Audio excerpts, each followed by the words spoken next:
is a presentation of Fox Sports. We are Blackmore. We are Ohio.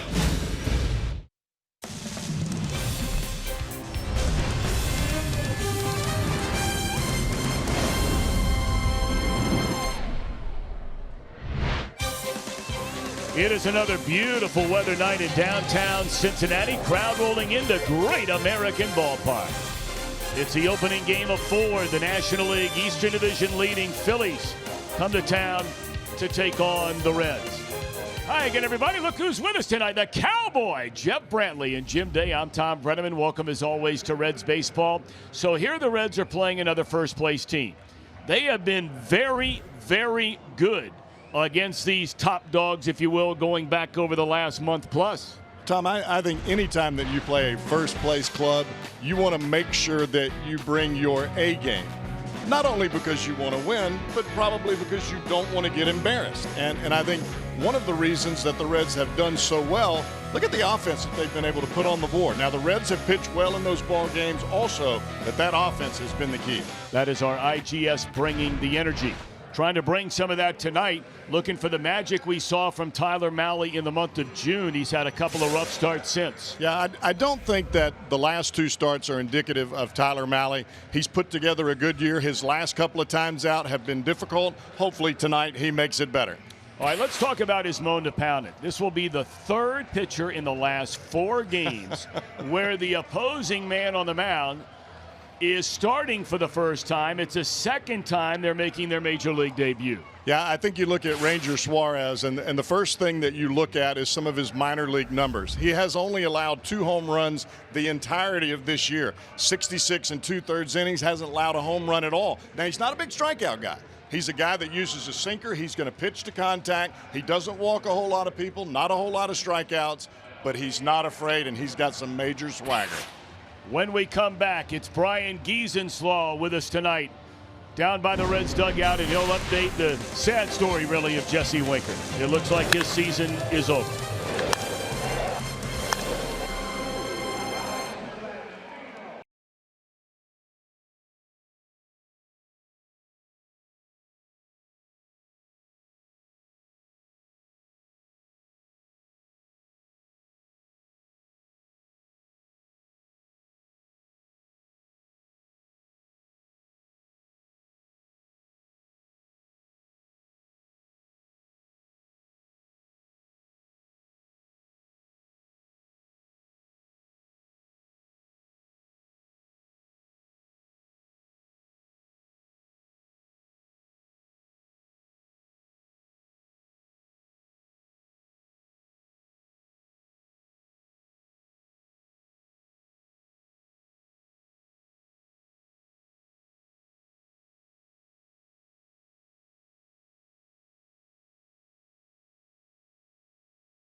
Brought to you by Chevy. Check out our award-winning lineup only at your Tri-State Chevy dealer. By Skyline Chili, feeling good. It's Skyline time. And by Buick. Hey there, Reds fans. Local 12 News meteorologist John Gum with you, taking a look at the game time forecast.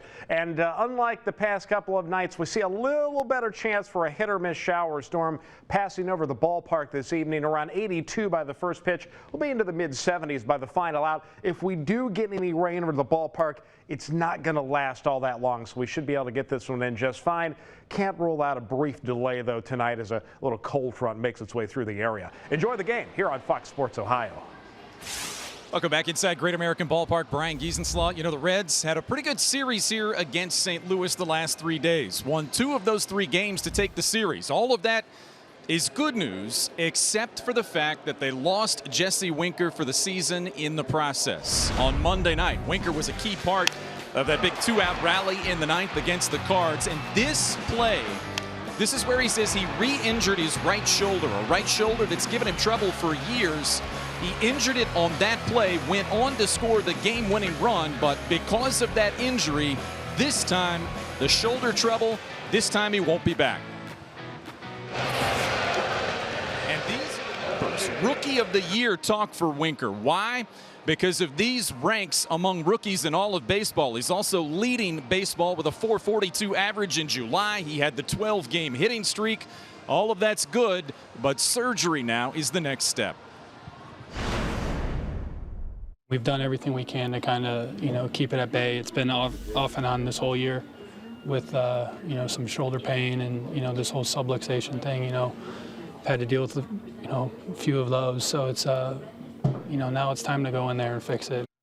All right, so now that Winker is done, you start to look at when he might be back. Right now, he says he has the date February 1st circled as his goal to hopefully be back, be healthy, be rehabbed, and be ready to go for spring training. Stick around. When we come back to Great American Ballpark, Tyler Mahle takes on the Phils. Tom and the Cowboy have the call and first pitch coming up next.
Of the Cincinnati Reds. It may not be reproduced or retransmitted in any form, and the accounts and descriptions of this game may not be disseminated without the express written consent of the Cincinnati Reds.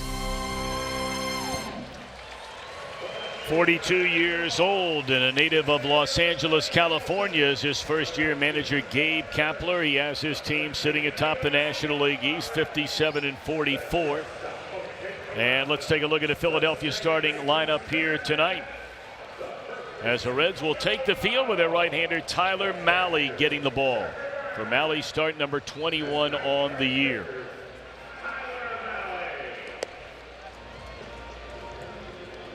Here is that Philadelphia starting lineup. It'll be Cesar Hernandez leading off. It'll be Rhys Hoskins in left field with Odubel Herrera in center. The former Indian Carlos Santana at first, Maikel Franco at third, and Nick Williams in right. Scott Kingery the shortstop. Jorge Alfaro behind the plate. And making his major league debut tonight is a left-hander Ranger Suarez. Why the tough starts the last couple of timeouts, Cowboy, after a great month of June for the rookie Tyler Mahle? I think part of it, Tom, is a little bit of fatigue. You get to the All-Star break, you get a few days off, you come back, wasn't quite as sharp in his first start back. But I think the thing for Tyler Mahle, a lot of it really seems to be indicative on who the umpire is behind home plate, because he likes to pitch up in the strike zone. If you've got an umpire that's not going to give you that high strike call, for Mahle, he has a tendency to fall behind in the count, and that doesn't ever work out well for any pitcher.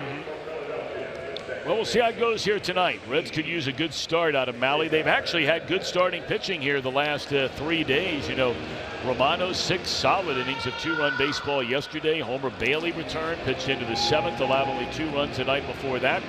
And even Castillo, to a slightly lesser extent, pitched into the 6th and allowed only 1 in the series opener against St. Louis. Well, that outing by Bailey was spectacular.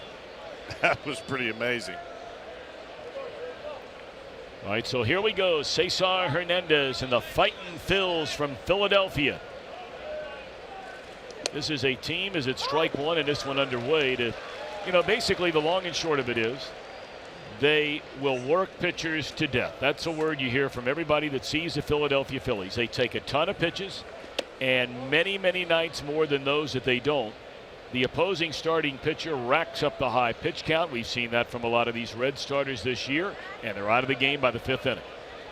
Well, you have to know that if you're the Reds and Tyler Mahle. If you don't, then you did not do your homework. The issue for the Phillies is they want to get the starter to that 75-80 pitch count mark, and then they drop the hammer. That's where they've had their big innings. Hernandez at 265, 8 home runs, 33 runs batted in. And Mahle has fallen behind Hernandez, who will take a walk. 3 balls and a strike. In fact, Hernandez leads the major leagues in walks when leading off an inning this season. And you see he's run the count full, and he's not swung the bat yet. And he's really not swinging the bat well right now. So if you're Tyler Mahle, you've got to make him take a hack here.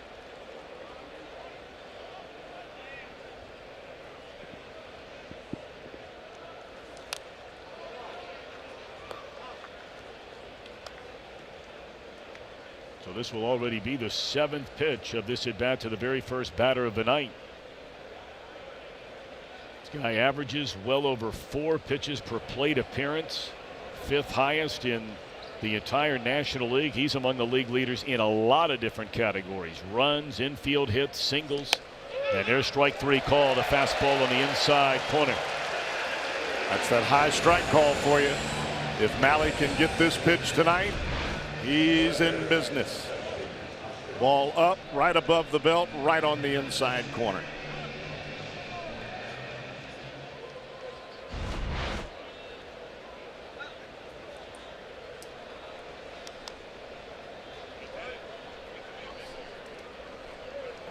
So now Rhys Hoskins, left fielder, putting together a really, really solid year. 255 batter, has 18 home runs, has driven in 65 runs. Another guy who averages well over 4 pitches per plate appearance. I thought it was interesting, Hoskins' comment after the All-Star break. He said he felt better after participating in the home run derby. You don't normally hear that from hitters. You're right. It's usually the other way. Well, I tell you what, this guy's a tough guy. This guy is a tough guy. See his number since the All-Star break. But you go back even further. It was on May the 29th at Dodger Stadium. He was facing the closer, Kenley Jansen. He fouled a ball off his face that broke his jaw. It's on May the 29th now. On June the 9th, he was back in the lineup. And he's closing in on 190 plate appearances since coming off the DL. He has 12 home runs and 37 knocked in.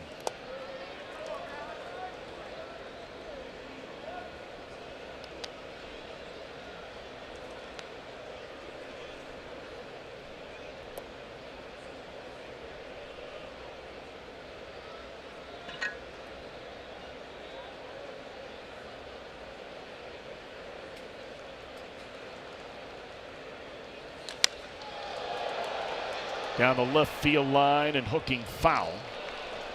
3 balls and 2 strikes on Hoskins.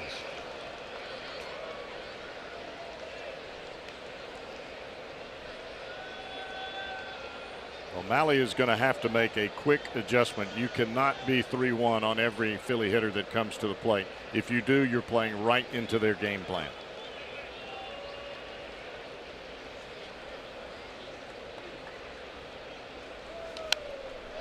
Fouled over the screen and out of play, and still 3-2 on Hoskins. And I mean, after 2 batters, you're already seeing what we talked about after the first pitch of the game. I mean, you're not even 2 outs into this first inning. Each batter's gone to 3 balls and 2 strikes, and even beyond with a foul ball now. So this will be the 14th pitch already thrown by Malley.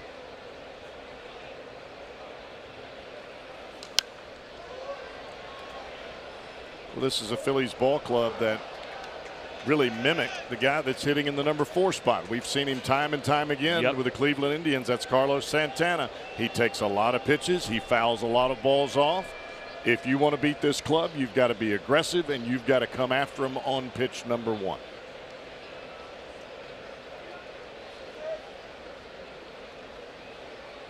Once more, the 3-2 delivery on the way. And it's launched into deep left center field, and Philadelphia's taken a 1-0 lead in the opening inning as Hoskins clubs his 19th home run of this season.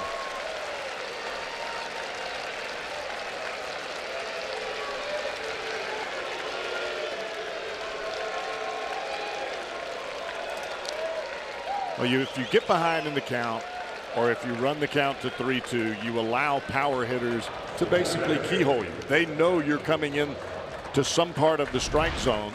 It's not as though you're going to be able to just hit a corner. Yeah, that ball's hammered.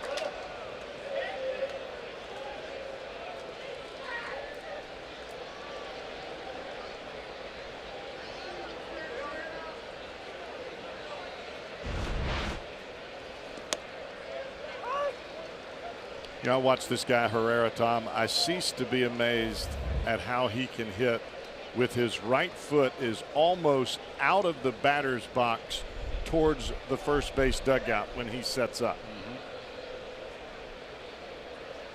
Herrera waiting, and he looks at a strike on the outside corner. Malley ahead at 0-2.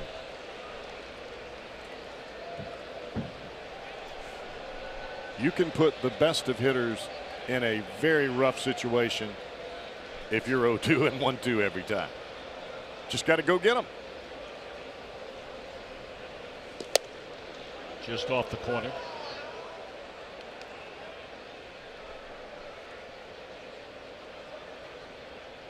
I mean, you look up and down this Philadelphia lineup and you see a lot of guys, 65 knocked in, 56 knocked in, 50 knocked in. I mean, you don't call them a juggernaut offensive team, but as the season goes on, they're getting better and better and better and better. Their last 13 series, they're 10-2-1. Their only series losses during that span, and you're going back to the middle of June. They lost to the Yankees 2 out of 3. They lost to the Marlins in a little hiccup 2 out of 3. But my goodness, ever since then, whether it's hitting home runs, they've hit 49 of them over the last month and a handful of days. And you brought up earlier the big inning. They've had plenty of those. because they've got some guys that can hit the ball in the seats. And you do that by making the starter get deep into his pitch count early in the ball game.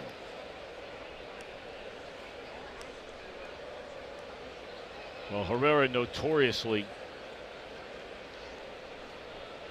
takes forever to get in the batter's box in between pitches. That ball swung fouled out of play. I think part of what you're seeing is a bit of transition for this Phillies club. You're seeing a lot of these younger hitters and a lot of these guys we've seen come to the big leagues.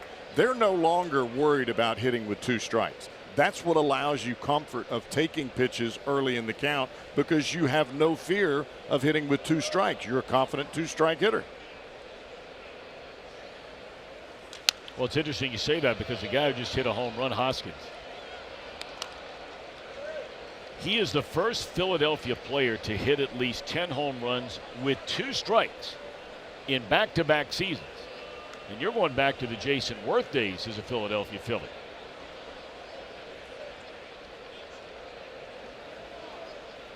Well, I hope that Odubel Herrera brought more than a box of bats for this series, because he has already wasted 2 of those bats here in his first at bat of game 1. They have to put in for a new order. And he's a human rain delay to begin with. So if he's breaking bats, I mean, this at bat could take 15 minutes.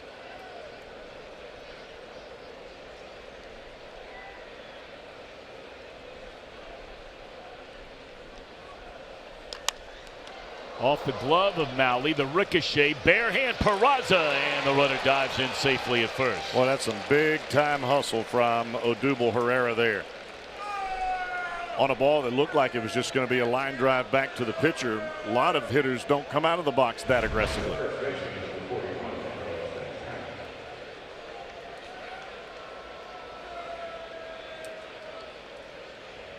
I'm not sure that Gabe Kapler likes that idea about diving into first base like that.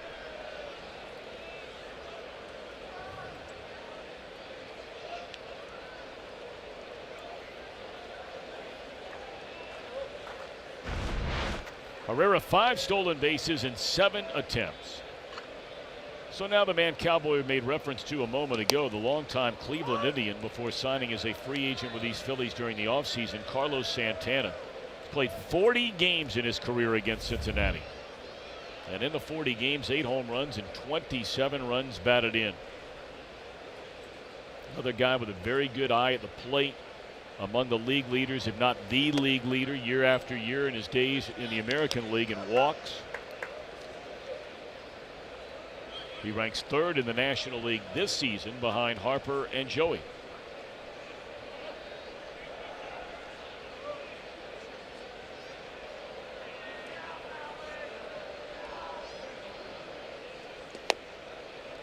One ball and 2 strikes on Santana.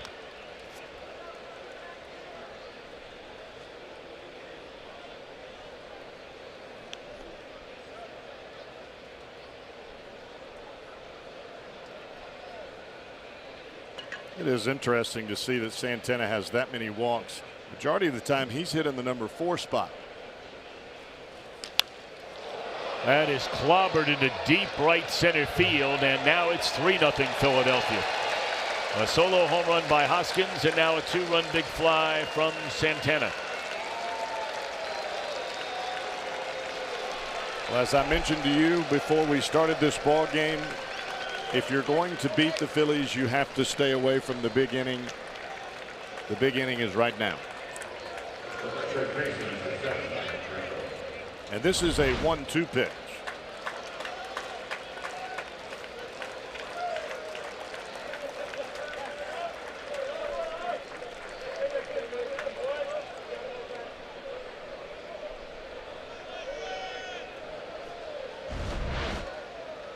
So after striking out the first batter of the inning, it's been homer, single, homer. Hoskins, Herrera, Santana. Now it's strike 1 to Maikel Franco, who has 15 home runs and 50 runs batted in. He's been white hot here of late. Arguably the hottest hitter in this Philadelphia lineup, at least coming into this series. .323 batter going back to the start of July with 5 home runs and 12 knocked in. Boy, they are coming out swinging, man. We were talking about the turnaround presented by Elk and Elk. This time a year ago, a whopping 64 losses. They did not get their 57th win until mid-September last year. We'll go back to that graphic again. I mean, think about that for a minute. This team did not win its 57th game until the middle of September. They've scored more runs. Their starting pitching has been excellent. That one gets away from Barnhart. But it is a strikeout of Franco for the second out of the inning. And you know, Cowboy, when you talk to those who see the Phillies regularly, they'll tell you if you have to pick one thing to start with, it has been the starting pitcher. And I think you can look throughout Major League Baseball. The teams that are winning are getting deeper into the ball game with their starting pitching. And I would say as we move along, if we continue to see this trend, no longer are the guys that are the starters going to be the big-time free agents. It's going to be the guys that can pitch 2 or 3 innings consecutively out of a bullpen that are going to be getting the big money. We started to see that change last winter, or this past winter. Normally, your starters are the ones that are making the big money in the offseason. We didn't see that this go around. And those are some of the comments made by Jim Riggleman just a day or two ago, talking about, you know, so infrequently seeing many pitchers at all anymore, going a third time through the batting order. And of course, depending on your success of first 2 and how long you're hanging around, is that 5 innings in this day and age? It seems like we so rarely ever. In fact, the other day we made the comment, there are only 3 pitchers in Major League Baseball that have more than 1 complete game, and all 3 are in the American League. That's mind-boggling. Well, especially when we were giving over the weekend just the stats in 1973 of Jack Billingham. 16 complete games, 40 starts, 300 innings pitched, and threw 7 complete game shutouts. That is a baseball-wide problem, and it all comes in how you're training your starting pitchers as they come through your individual systems. I didn't miss by much. Malley thought that was strike 3 on Nick Williams. Another 3-2 count. This will be Malley's. He has 35 pitches already here in the first inning, and it's not yet through.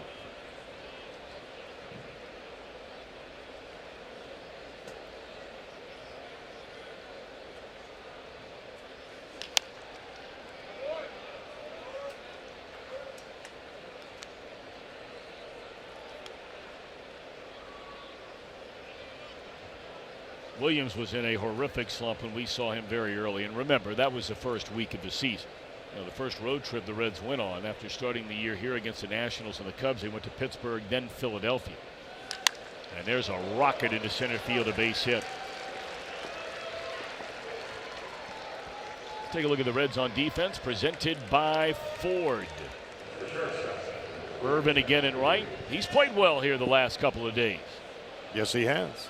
Swung the bat and played very well in the outfield. Regular crew along the infield, and we're going to already have a first inning visit to the mound by Danny Darwin. Well, immediately when you look at the Reds offense, you would think, okay, Eugenio Suarez has hit home runs in his last 3 ball games. That would be the first thing that pops to your mind. What would not pop into your mind is the fact that Phillip Ervin was swinging the bat awfully well in AAA. He gets here and he actually has gotten to play while he was swinging the bat well in AAA, get to the big leagues, the transition. He's into the outfield. Of course, it's injury issues with Schebler and Winker that have afforded that opportunity for him. But he's produced. He's 7 for his last 16. Yep. And I'll say this for Phillip Ervin. The play he made yesterday in the first inning on the line drive that was tailing away from him that he dove for, if he doesn't make that play, that game switches dramatically right at that point. He made some really nice plays on defense during that series. That was one of them. Foul ball off the bat of Scott Kingery, the Philadelphia shortstop, 7th man to bat in this opening inning. They have big expectations for Kingery. Came up as a second baseman, now trying to settle in as a regular shortstop, and they think those numbers you see there will continue to get better quickly.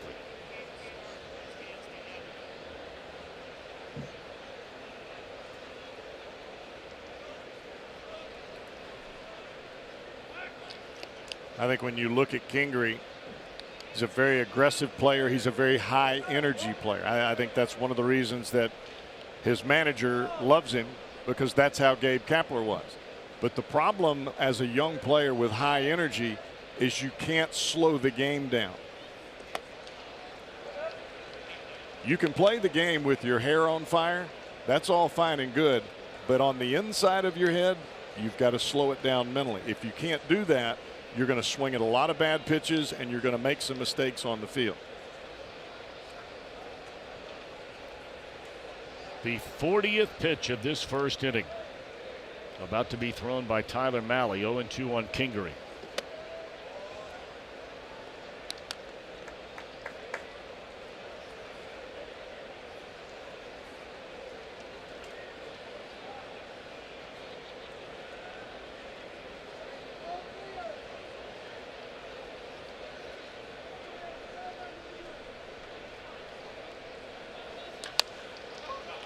That is a fair ball into the left field corner. Williams racing his way to third. They're going to hold him up there as Duvall fires it back in to Peraza. And that's another base hit for the Phillies. 5 of them so far, and you wonder, is that going to be it for Mahle? They have Lorenzen ready to go in the bullpen. Well, I think when you go back and you look at the individual pitches throughout this inning, there has yet to be a pitch that has been run up under a hitter's hands. When you have a comfortable offensive club, they will beat you to death because their upper body is carrying out over the plate. You're not running the ball in. They're not worried about getting hit. If you don't establish inside early in the ball game, you're going to get your brains beat out. Well, they intentionally walked the number 8 hitter, the catcher Alfaro. So they will pitch to the 9th man in this Philadelphia first inning. This will be the first major league at bat in this his major league debut for the 22-year-old Venezuelan Ranger Suarez. Left-handed pitcher and a left-handed batter.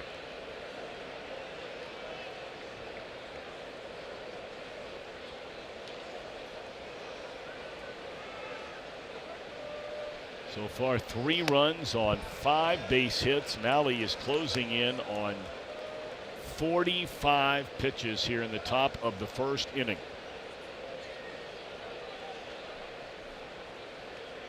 You're by no means out of this game. I mean, it's only the first inning. You haven't come to the plate yet. It's only 3 runs. It feels like a lot more than that. But if you can keep it right here, we'll see what happens against this guy making his big league debut.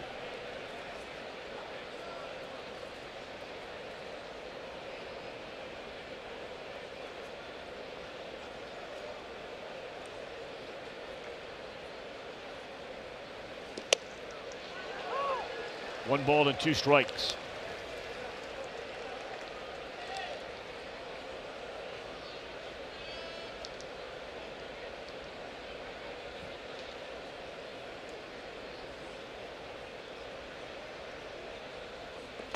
Struck him out, and mercifully this first inning comes to an end.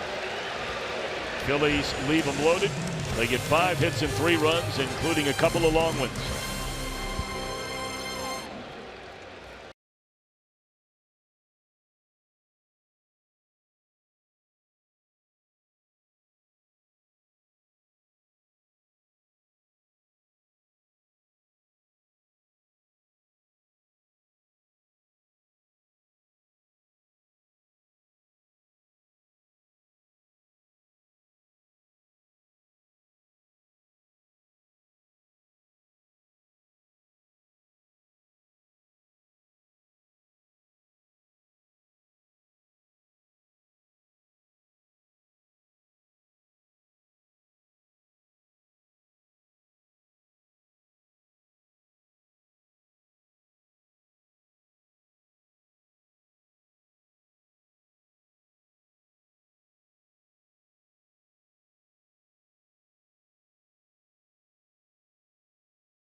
Philadelphia.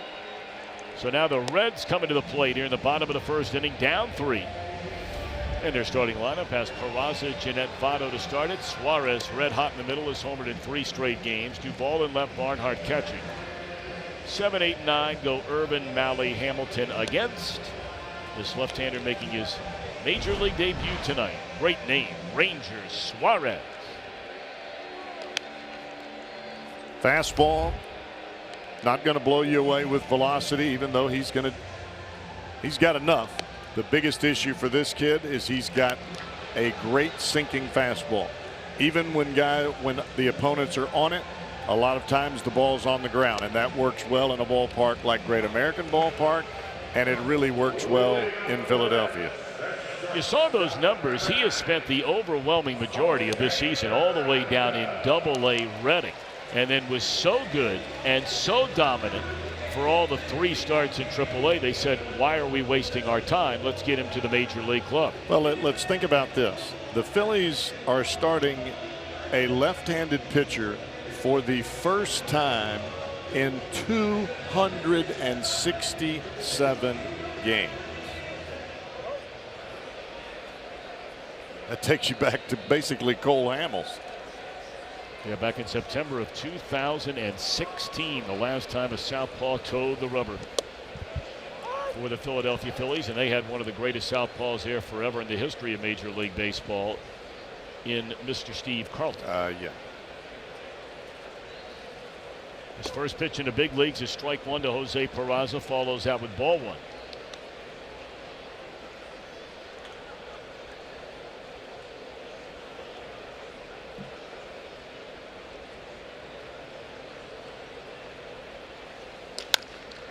Bouncing ball to the shortstop Kingery, throws on the run in time.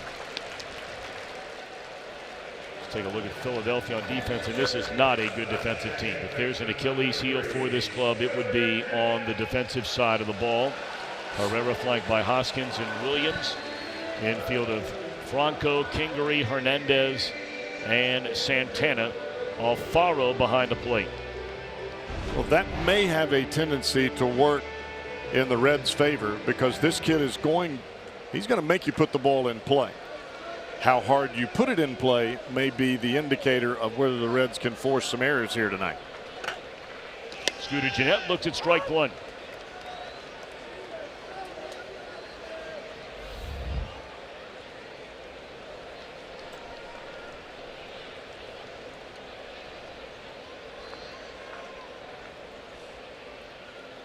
Gennett in his career has always worn out the Phillies. A .340 batter with 3 home runs and 18 runs batted in.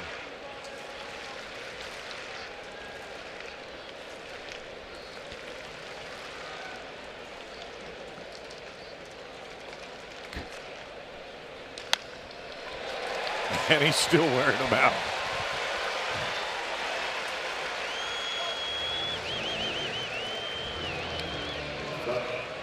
So Gennett with a 1-out single, and here comes Joey Votto.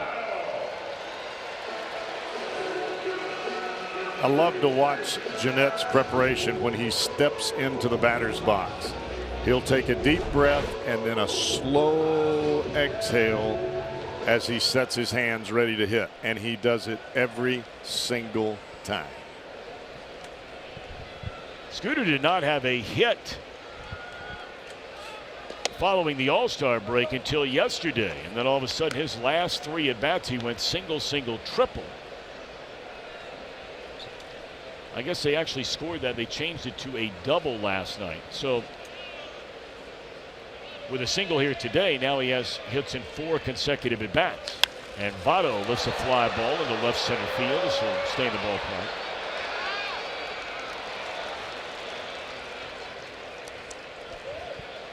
Of course, here we are, Cowboy, nearly the end of July, and you know a lot of the numbers for Votto are good. The on-base percentage, the walks, those kinds of things. The home runs are way down. 9 RBIs are down, and the batting average is down. But we have seen Votto do some things in the second half of seasons that are unthinkable, and The Reds, and I'm sure Joey in his own right, hopes that he gets on one of those types of runs, because when he's on those runs with the way this team swings the bat, we had arguably one of the best second halves, if you will, in the history of Major League Baseball 2 years ago. He was very strong again last year. Here's Suarez. He has homered in 3 consecutive games for the first time in his career. It's the first time a Reds third baseman has done it in 3 in a row since Aaron Boone back in '02. Suarez did not play against the Phillies in that series in Philadelphia earlier, because the final game of the Pirates series, which preceded the Phillies series, is when he was hit by Jameson Taillon and broke his thumb. Oh, what a run he's been on. Suarez versus Suarez. Oh, very nice. You've been waiting to say that. I'm glad I didn't steal that from you. You brought that up earlier today. And both from Venezuela. Take a look at this. Our Lowe's home team together and whole team together. Against left-handed pitching this year, some good numbers for some of these Redlegs. Suarez second best in the league. Oh. And it's killed. Is it 4 games in a row? You can take it to the house.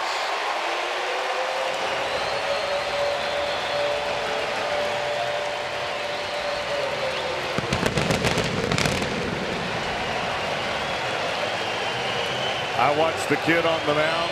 When the ball left the bat, he looked into Alfaro and just kind of shook his head like, wow. But there have been a lot of pitchers in 2018. After Suarez has come to the plate, they've shaken their heads and said, wow. Saw the first home run allowed by Suarez, and it's all minor leagues, of course, but Cowboy, he had not given up a home run since the 22nd of April. 67 innings without giving a home run. And Suarez, the first Reds third baseman to homer in 4 straight games since Chris Stein in the 2000 season. Welcome to the big leagues, one Ranger Suarez.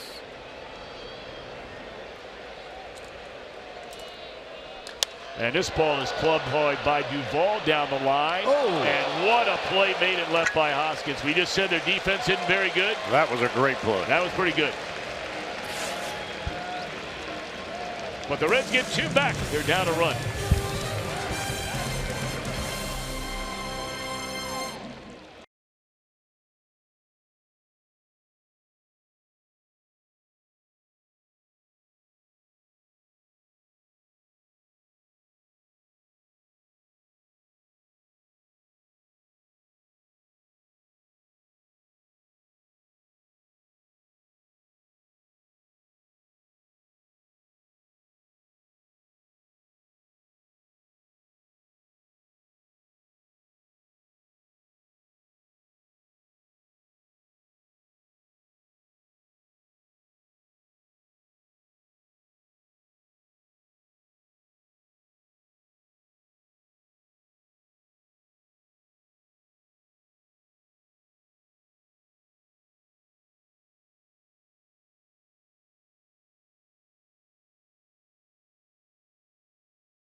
It's always a big night at the ballpark. Enjoy dinner and drinks. Meet Reds coaches, take swings in the batting cages, gear up behind home plate. This year you get an exclusive Reds tote bag and infinity scarf. This is for the ladies only now, fellas. Sign up today at Reds.com/baseball101. It is. That's a fun night. That's a really fun night.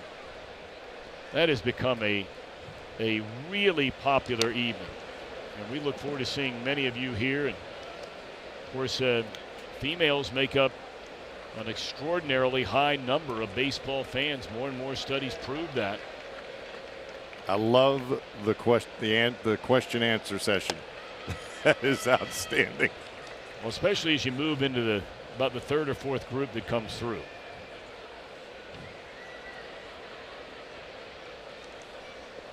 You know, they tend to be a little shy at the beginning, and then as things start to loosen up a little bit, look out. It's fun. I think it's awfully fun for the gals, and it's fun for us too. You're right.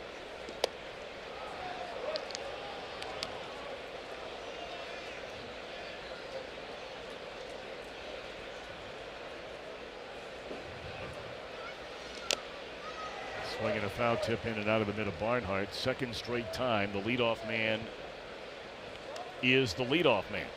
And he's at 3-2 again. Yes.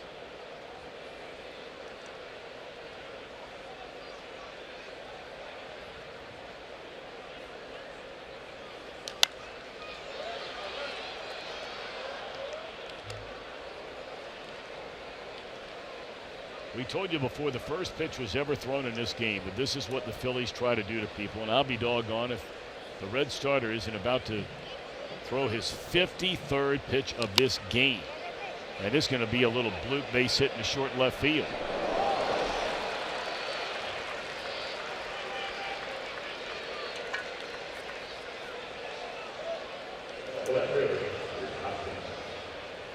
And that's it. Yep, they had Michael Lorenzen up earlier. And without looking down there, I'm going to assume that's who's going to come into the game now. Yep, it'll be Lorenzen. So this will be our Skyline Chili call to the bullpen. Malley last one inning. His third straight, far less than subpar start.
First inning.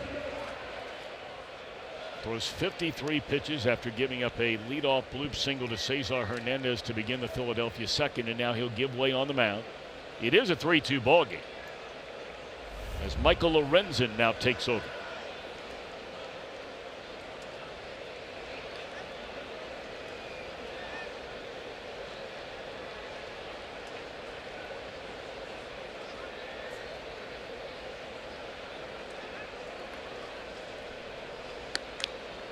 Well, Lorenzen is going to give you a little more velocity than what you saw from Tyler Malley.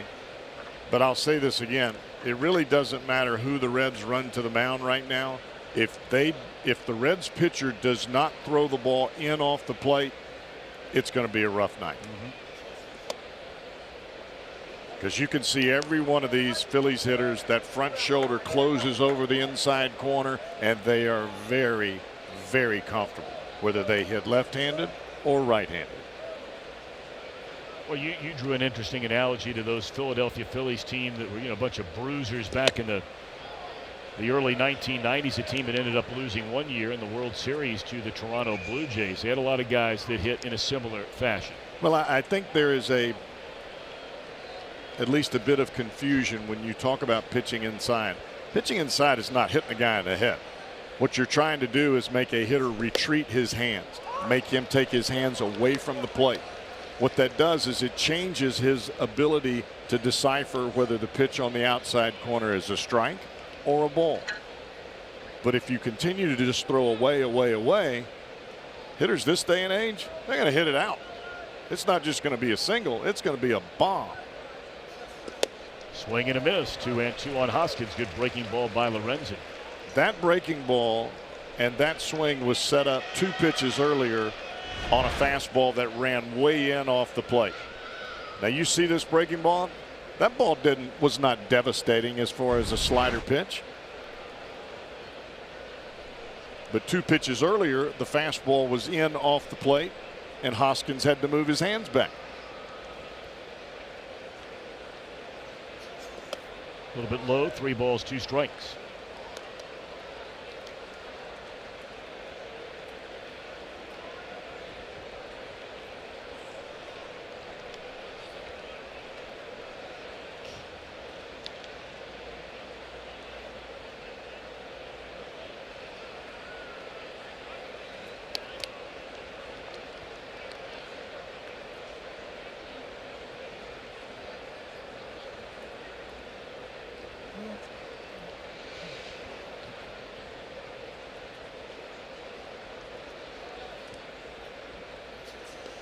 Struck him out on the pitch up.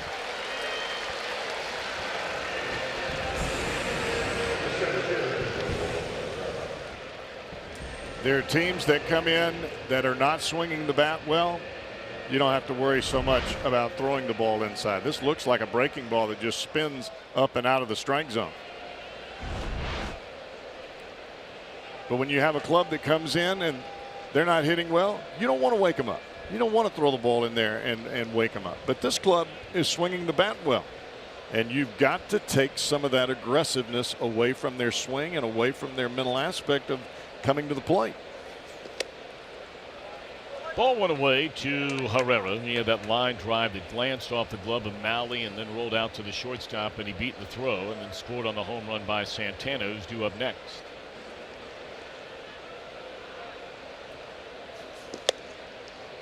Second straight batter. Lorenzen falls behind 2-0. Of course, Lorenzen came to the big leagues as a starter. And he has his ups and downs that first year in the starting rotation. Got hurt. They put him back in the bullpen for the next couple of years. He went to spring training this year, promised by then manager Brian Price that he would get a shot at the starting rotation. He got hurt again. Did not pitch for the first month and a half of the season before finally being activated. And in essence, this is like a starting assignment here tonight. Now, he may not be stretched out long enough to go a ton, although if there's one guy that does not like the idea of the way pitchers have been babied, if you will, going back to what you talked about earlier, it is this guy. He wants the ball.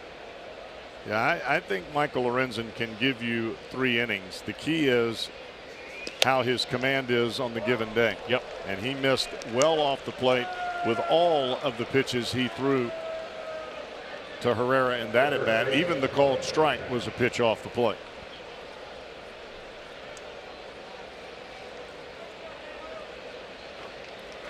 So now Santana, who homered his first time up, is 16th of the year. Since the All-Star break, he now has a couple of home runs and 10 runs batted in 6 games and 1 at bat tonight. So he's heating up. Not sure he liked that call by the home plate umpire Chris Guccione. Bill Miller is the umpire at first, the crew chief. Alan Porter at second. Nick Marley, the umpire, down at third.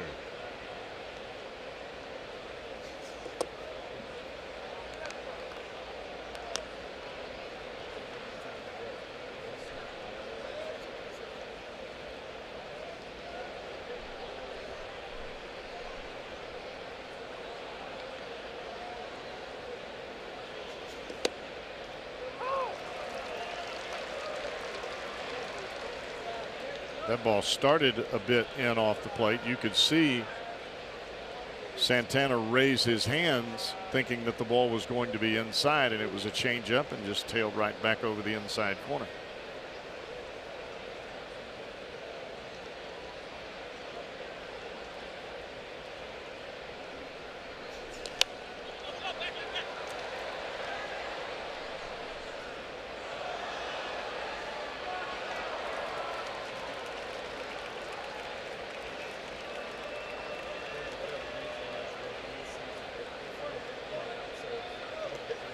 That inside pitch does two things, Tom.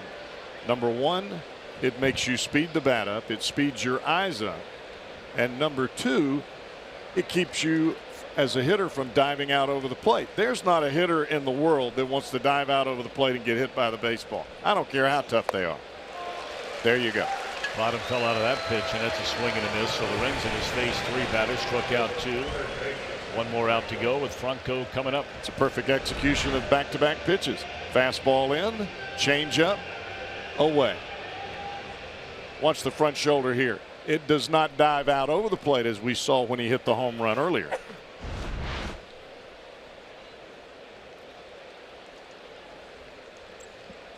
You know, one thing we failed to mention is what we've seen so far when they've made outs. The Phillies will do a lot of this. Every out that's been recorded in this game so far has been a strikeout. I mean, this is, you know, look, they're all in on the sabermetrics game. Now, some of the players they inherited, good players, talented players, Franco, Herrera, Hernandez. They weren't a bunch of guys they brought in and overhauled this entire team. They brought in Santana.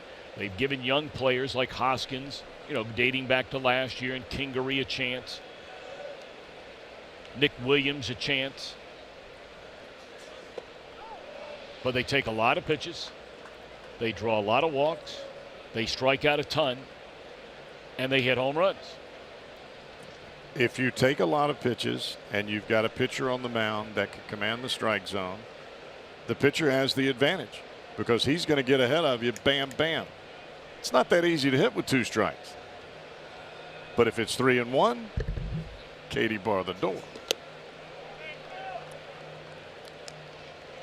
Talking about the strikeout total. Only San Diego has struck out more.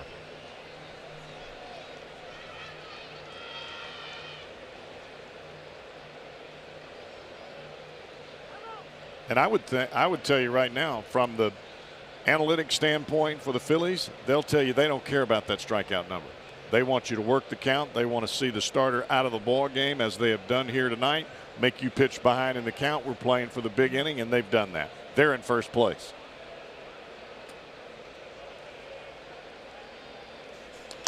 Straight up in the air. So how about this? Lorenzen brings a little peace and quiet to this whole thing. He faces 4, retires 3. 2 left on base. Reds down a run.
18 is available now. Learn more at RBIGame.com. Rated E for everyone. We're just through an inning and a half here at Great American Ballpark. And the Phillies scored 3 in the first, 2 home runs. Reds got a 2-run home run by Suarez in the bottom of the first inning. And so now the Reds bat in the second against Ranger Suarez, making his major league debut, and drops a breaking ball in there to Tucker, strike 1.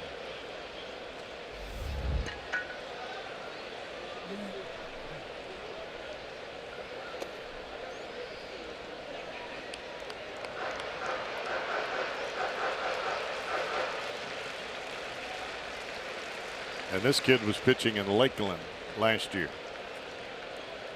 Florida State League, low A ball.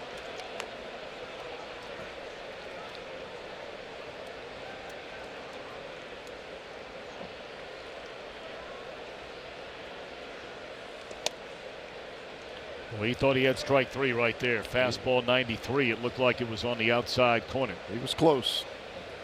I would have wanted it. Well, sure. Now the 2-2 to Barnhart. Bounces up there, full count. Tucker to be fouled in the inning by Urban and Michael Lorenzen. With Lorenzen in that game, you've got another bat in that lineup. Yes, you do.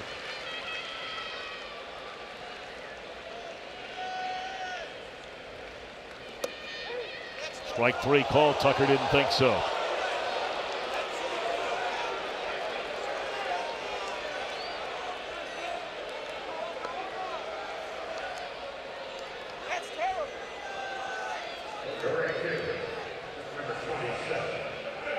You be the judge. It's low.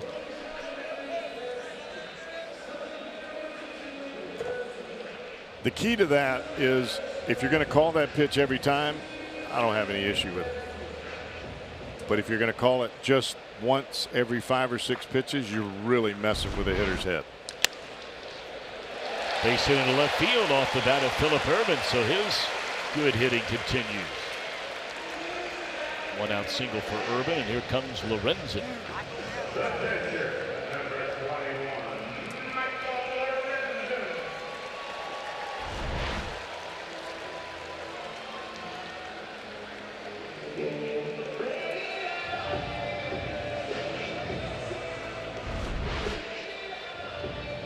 So few times in the major leagues, and it's just the way that it works.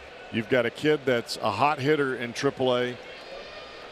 You call him up because he's hot in AAA, and then he sits right over there in the dugout. He doesn't start because you've got starters in the big leagues, and you want him to be able to hit off the bench.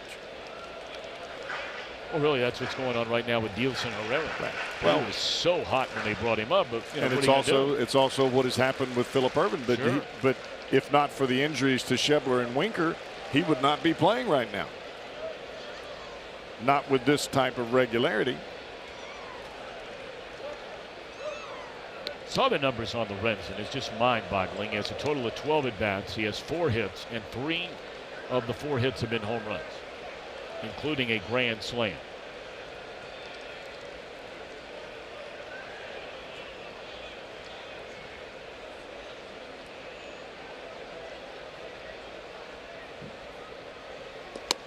Strike 1.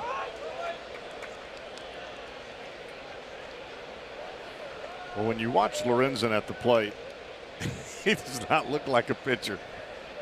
He takes pitches like a hitter. He swings like a hitter.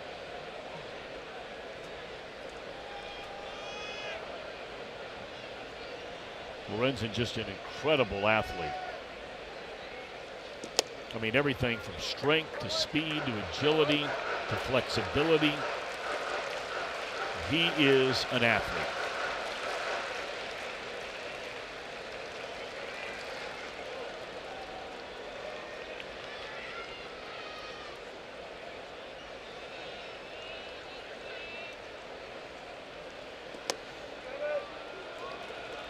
Two balls and a strike. Well, the key for Lorenzen is he is an athlete that can throw 98. And there aren't many of those out there. Not with that skill set.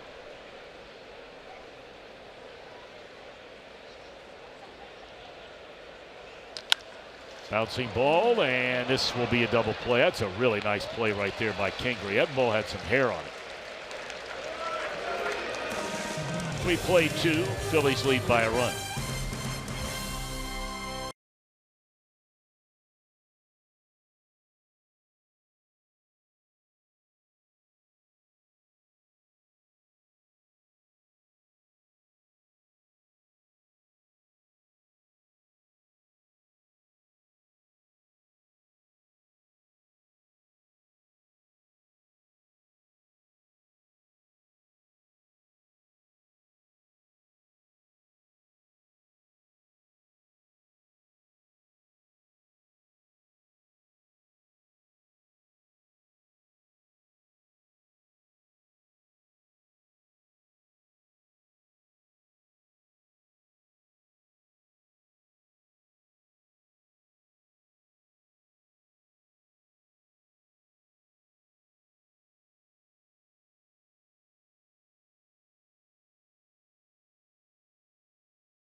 Game at the moment. You know, the Reds have 3 All-Stars in this lineup, and it's possible they could have had a Rookie of the Year candidate in the lineup for the rest of the season as well. But at this point, we won't know, because as of today, Jesse Winker's season has come to an end. Some of the best numbers in the league for rookies for Winker so far. He hit .442 in the month of July, but because of a shoulder injury that he says dates back 2 to 3 years, he'll have season-ending surgery. Mason Williams, a left-handed bat from Louisville, takes his spot on the roster. As for talking to Jim Riggleman this afternoon about Winker, he said, look, he was asked about the success Winker has had given the length of time he's dealt with the injury, and he said that Winker would alter his swing at times to deal with the pain and the injury, and was still able to put up numbers like the ones you see right here, some of the best in baseball. So February 1st is the target date for Winker to have the surgery, to rehab, and get back on the field.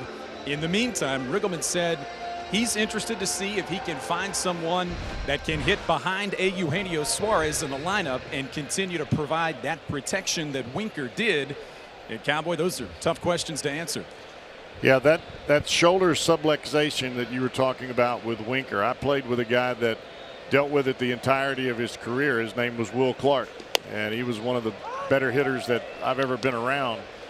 The key is the everyday maintenance of that shoulder, and if you can keep it tight, you're never going to be able to take that space and decrease it, and they may be able to do a little bit of that with this surgery. But ultimately, it comes down to Jesse doing the everyday work on that shoulder to keep himself tight and keep that shoulder strong, and he'll come back without any problems at all.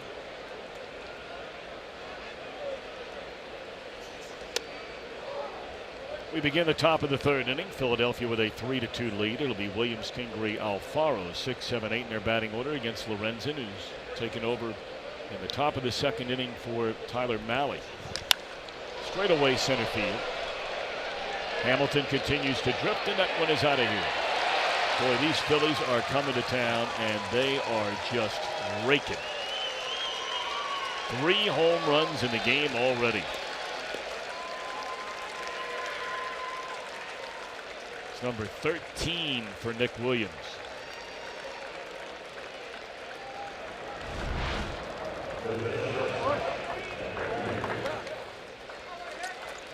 The problem that you have with that 2-seam fastball when it's up It starts on the plate and it finishes middle away. That runs right into the bat head.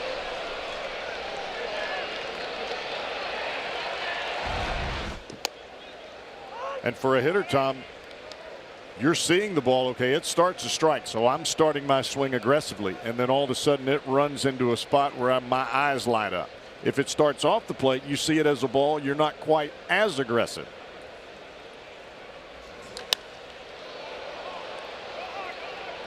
This is a fly ball that will back up Duvall to the warning track, and Kingery retired.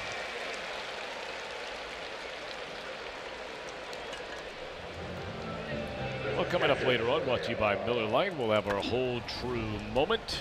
This could turn out to be a wild one.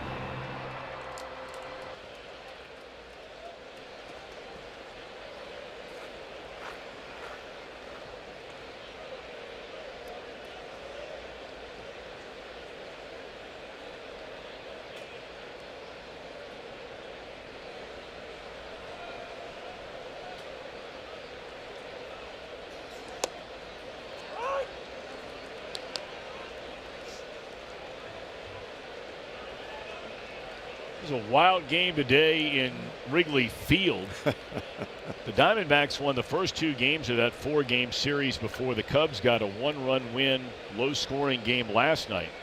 And it was all Arizona through the first 8.5 innings. Diamondbacks carried a 6-3 lead into the bottom of the 9th. The Cubbies score 4 to win the game on a Anthony Rizzo big fly onto Sheffield Avenue. I think there were a couple of home runs hit there in that final inning, one by David Bodie. I think that was a 2-run homer. And Rizzo sealed the deal.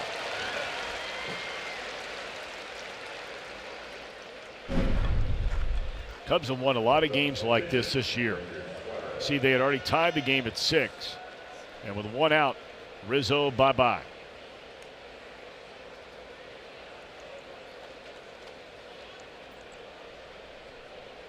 You think that was very loud there after that swing? Pretty good chance.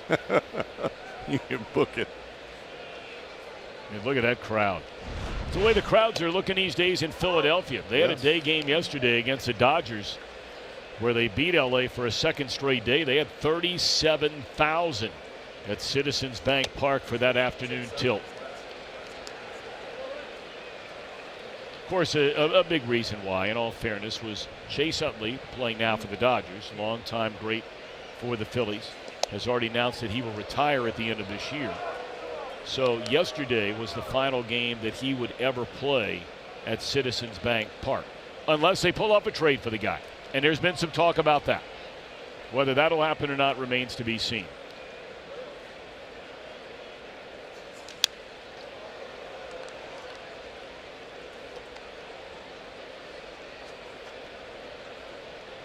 I think he's meant a lot to the Dodgers, especially in their clubhouse, as he did in a Phillies uniform in their clubhouse.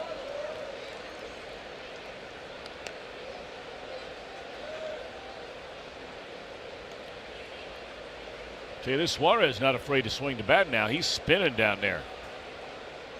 His last couple of swings. And he's falling in line with all of his teammates and working deep into a count. Second time he's gone to 2-2 tonight.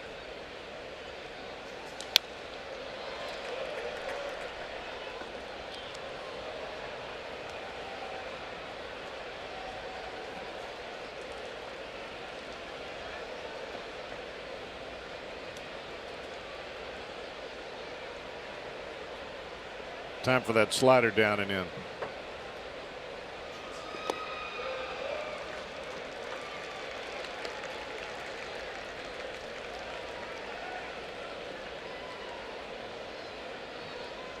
Three and two on the pitcher.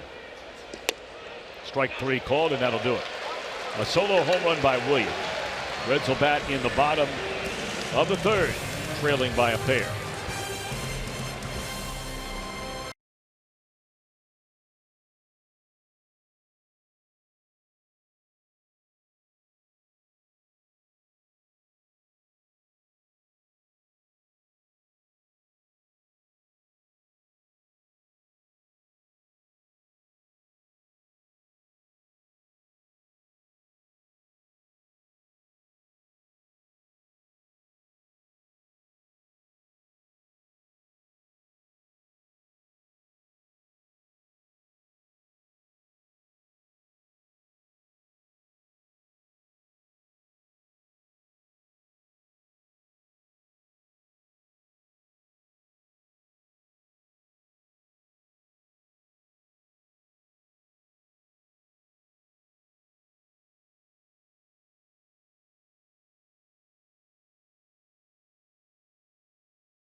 Phils had the Dodgers at Citizens Bank Park back in Philly, and they played nearly 6 hours on this night, 16 innings, until Trevor Plouffe walked them off with a 3-run shot that came off the Dodgers' Kike Hernandez. LA ran out of pitching, so Hernandez, who endured an 0-for-7 night at the plate, had to come in and pitch as well. And the Phils, winners against the Dodgers, and Gabe Kapler's team has had a lot of wins like that so far this season. Well, that was a wild one, no doubt about that. And for Kike Hernandez, that's a day he'll just as soon forget all about. Yeah, it's one thing if you're, 4 or 5 for 7, and then you happen to have to pitch and don't do so hot. When you're 0 for 7, I was going to say, and you give up the game winner as a position player, that's not a real fun day. I mean, you would have died for 1 for 7 right. if you're going to get hung with a loss on the mound.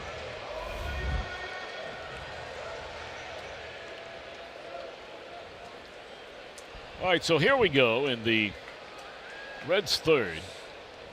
Billy Hamilton, number 9 spot in the batting order. He'll be followed by Peraza and then Jeanette.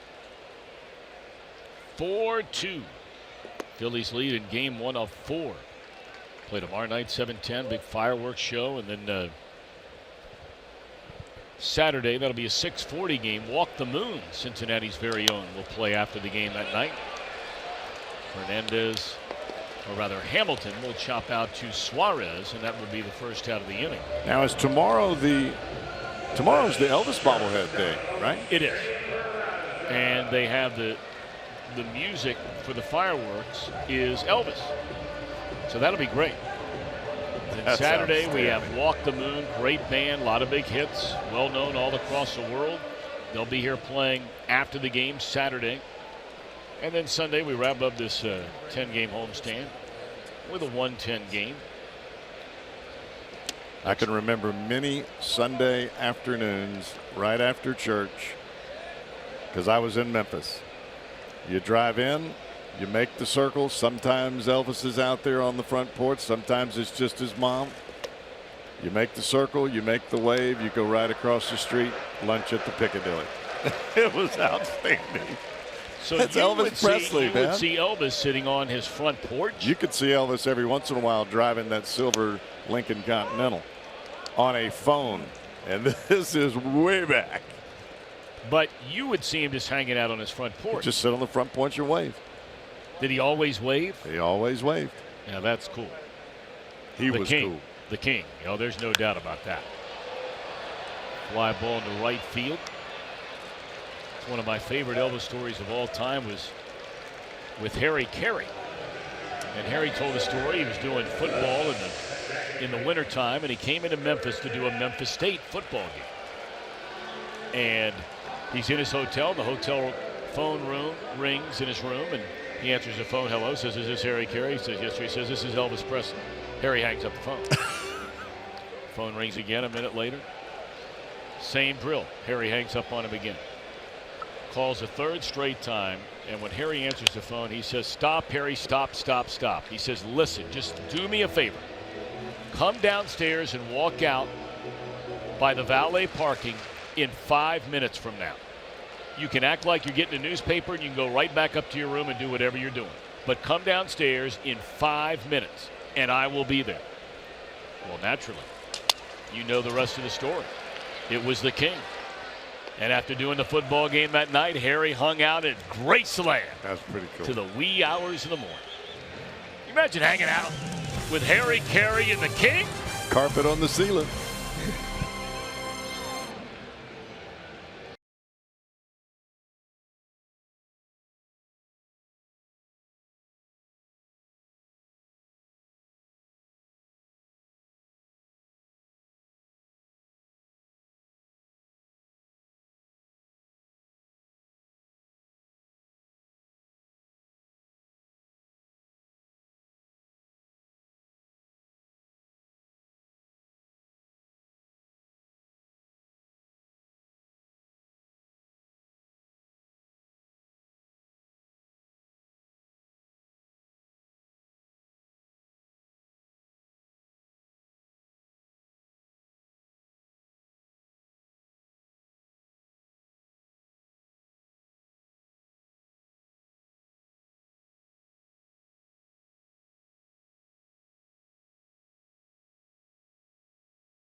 Sunday, as always, thanks to our great friends, longtime Cincinnati company, Klosterman Bakery. You can get half-price Reds tickets.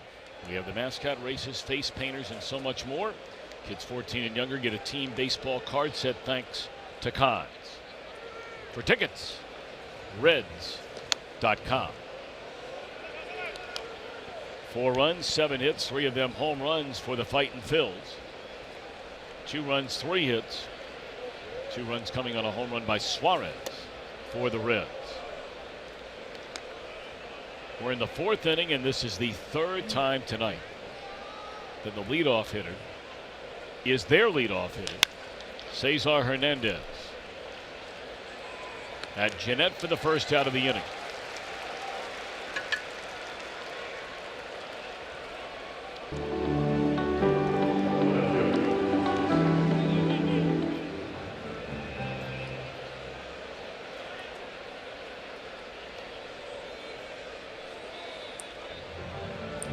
Hoskins with a home run way back into left center in the 1st inning. It's the 5th home run he's hit in the last 6 games. And now 19 of them for Hoskins.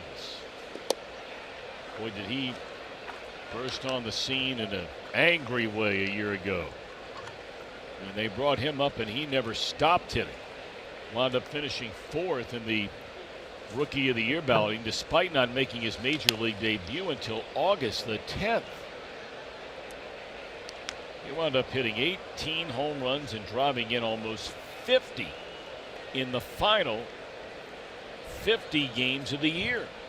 And really a first baseman by trade, but he has picked up the left field issue, as we saw earlier in this ball game, with a diving catch out there.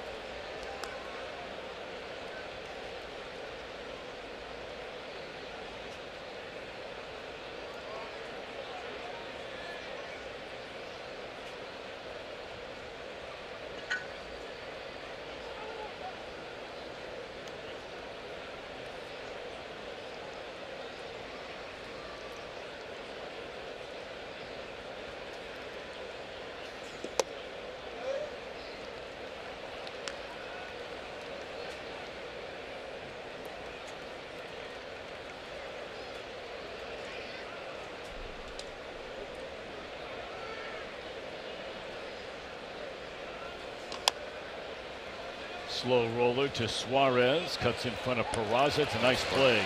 2 down.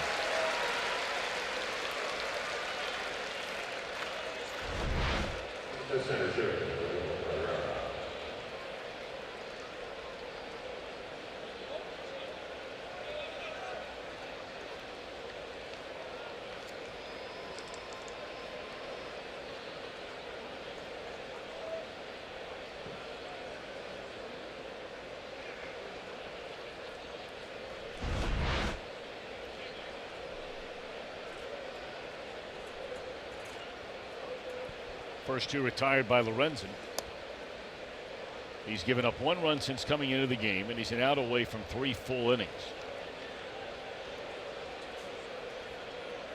Herrera, an infield hit, scored on the home run by Santana in the 1st inning. And then he drew a walk from Lorenzen in the 2nd inning. Michael's only given up 2 base runners, 1 base hit. That was the home run by Williams.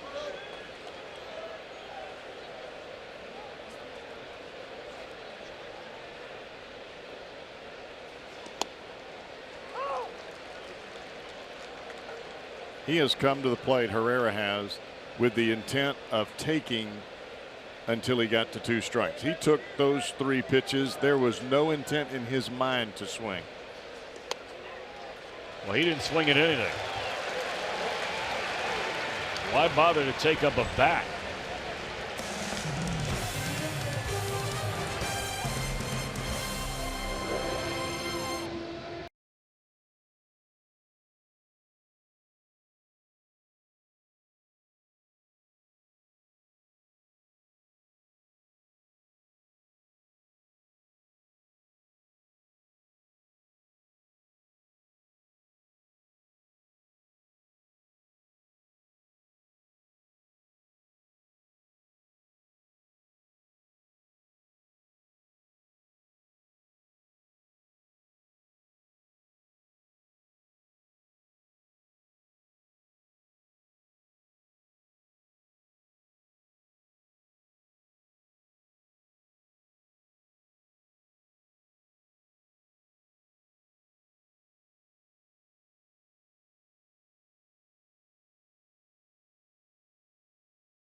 Egger from 700 WLW for the Reds Fan Cam.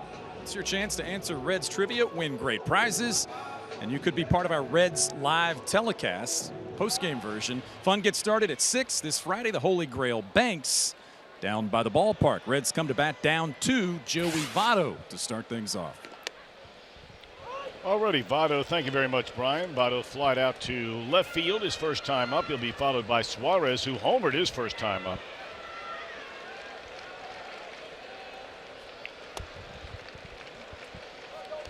And then Duvall due up third in the inning. He had a double taken away on that diving play made out in left field by Hoskins.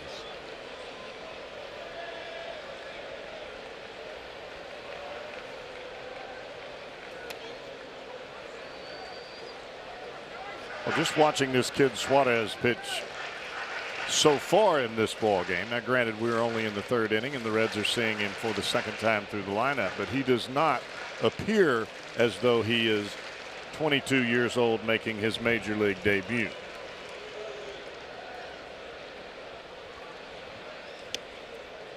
Breaking ball in there, strike. And by saying that, what I mean is he appears to be composed and on the attack of the strike zone.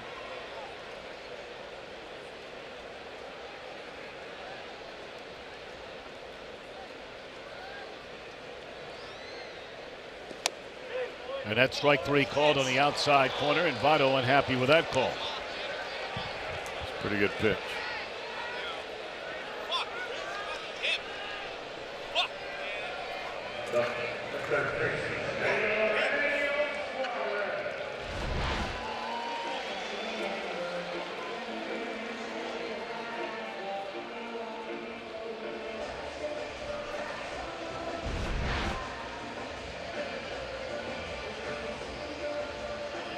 Two-one breaking ball, and then that fastball down and away is couple of pretty good pitches, well executed by the left-hander Suarez.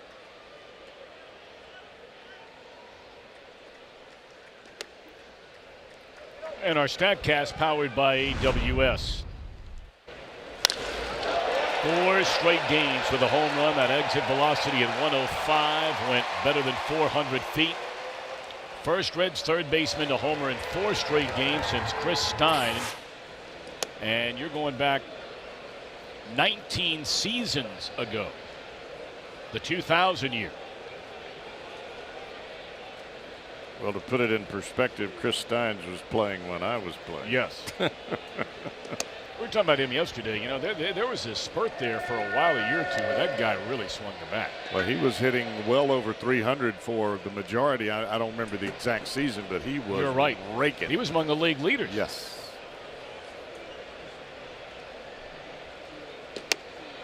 Suarez draws a 4-pitch walk after the home run his first time up.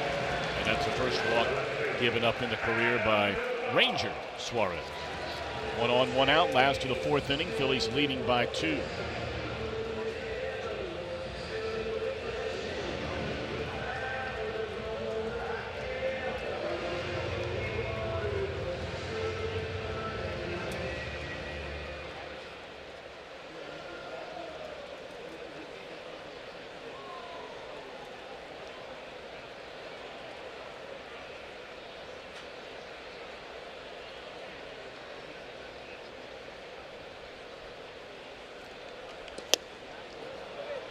If the Reds do not get some more consistent offensive production from Adam Duvall in this spot that he's in now, Jim Riggleman is either going to have to put Scooter Gennett behind Suarez and move Votto up to 2,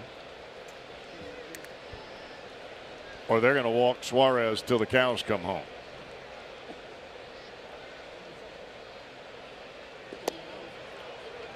Well, even though, and we've talked about it so many times, Cowboy, I mean, the batting average is way, way down. It's been way, way down all year for Duvall. I mean, you can't look away from 15 home runs and 61 runs batted in.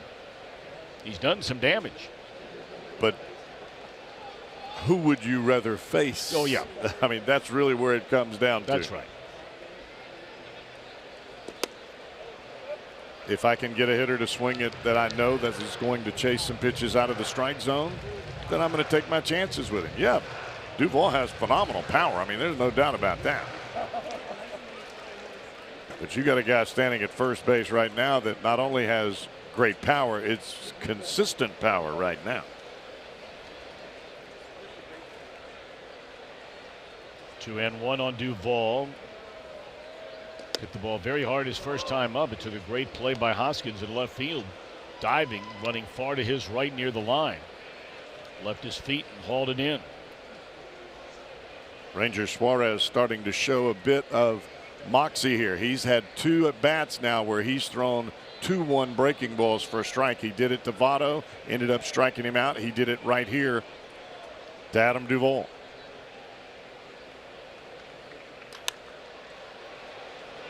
Well, you said it, Cowboy. It's not only the way he carries himself out on the mound. I mean, you just look at his stuff here through the first, 3+ almost 4 innings. I mean, this guy's got the arsenal. He's got the whole package. Well, he is pitching and he has his emotions under control. How many times have we seen young pitchers step to the mound, they forget about pitching and they just think about how hard they can throw the ball, and they're gone within 2 or 3 innings. 2-2 again on Duvall. Very short lead, 1-step lead over there by Suarez, and that breaking ball sails high and away.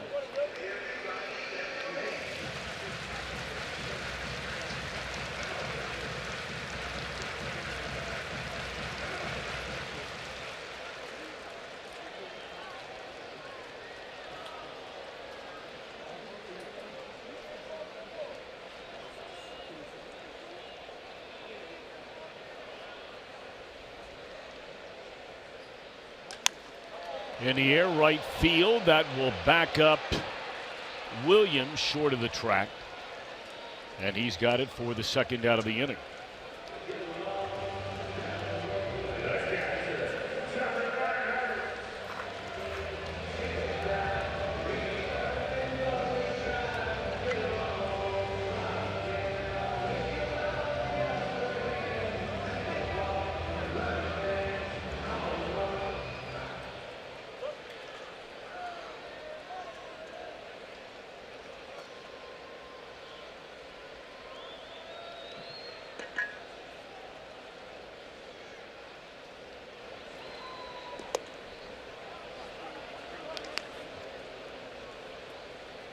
Tucker Barnhart called out on strikes, and much like Votto we saw here a moment ago, he did not like the call a little bit. Thought the pitch was low. 2 down in the inning and a runner at first base. Reds down a pair. Breaking ball, the good one.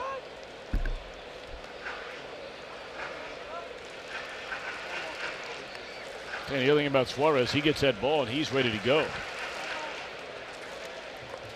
Well, you're going to start to see more and more of that from pitchers coming up from the minor leagues. That's what I was going to say. Because and hitters they're on for the that clock. matter. That's they're right. on They're the on the clock in the minor leagues, and it's so interesting to talk to guys who have gone and watched minor league games. I mean, buddies of yours at home. A lot of you watching the game at home right now. From what I've been told by almost every one of them, it is when you first go, you're always looking at that clock. Are they going to beat? Are they going to beat the clock? Are they going to beat the clock? Because you've never seen it in a baseball game before. But then I'm told after you go to maybe 1 or 2 games, you never look at it again because everybody gets it.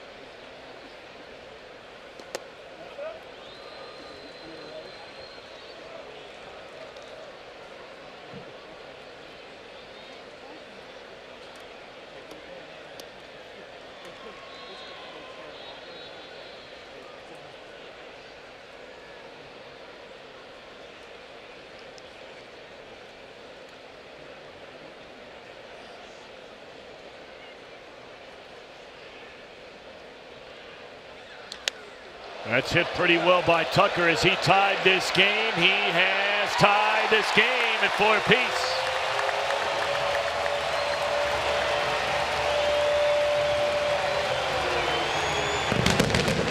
Back-to-back ball games for Barnhart now with a home run.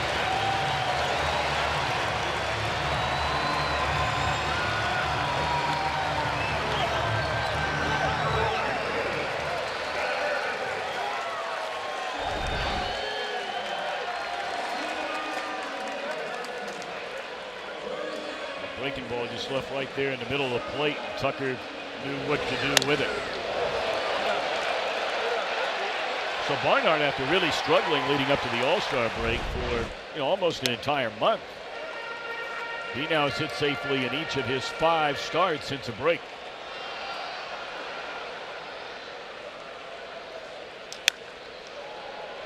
That one fouled off by Irvin, who singled to left field his first time up.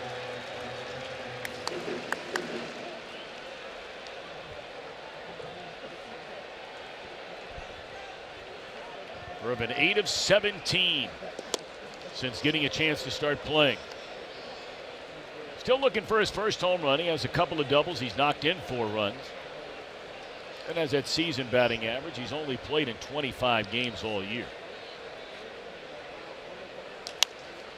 Served into right. And that will end the inning. But we begin anew. Home runs by Suarez and now Barnhart send us to the 5th in a 4-4 game.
Of the Free Pie Wednesdays by your local Ford dealer. Ford, go further.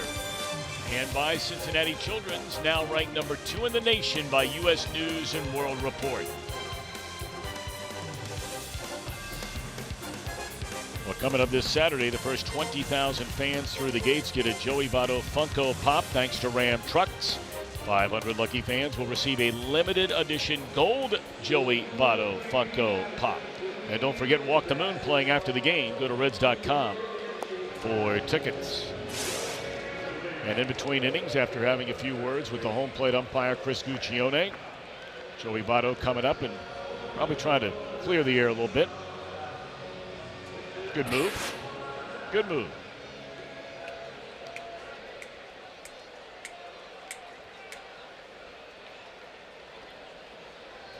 Michael Lorenzen set to begin what will be his 4th inning of work. He took over 1 batter after a single by Hernandez in the 2nd inning. Lorenzen has retired 6 in a row. He's only given up 1 hit, and that was a home run to Nick Williams. Franco to follow, and then Williams. Santana, a 2-run home run in the 1st inning, struck out his last time up.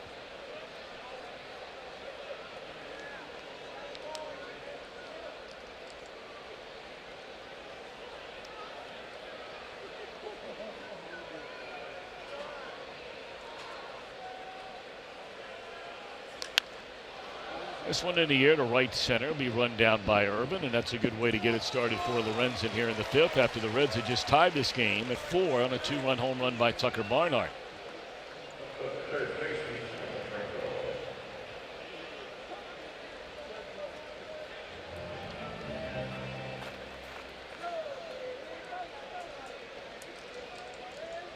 You have to wonder a little bit about the psyche of Ranger Suarez. He's only given up 2 home runs all year in his. Now, granted, that's AA and AAA, but he's given up 2 here tonight. Well, here's another one. This one off the bat of Franco. Boy, I mean, the ball is flying out of here tonight.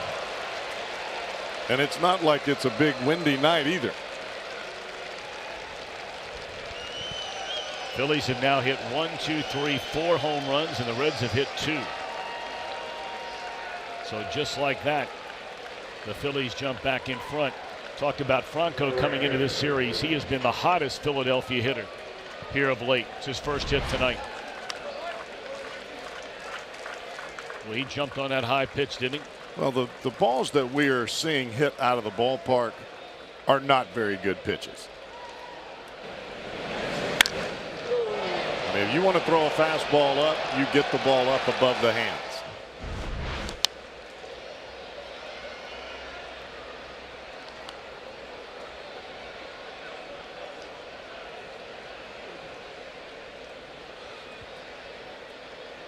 And let's face it, in this ballpark and where Philly plays for that matter,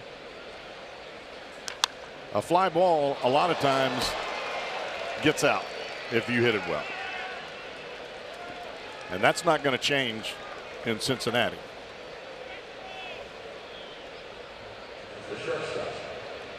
Did Votto not see that ball? I mean, that ball was smoked. Granted. I thought he had a play on it as the ball came off the bat.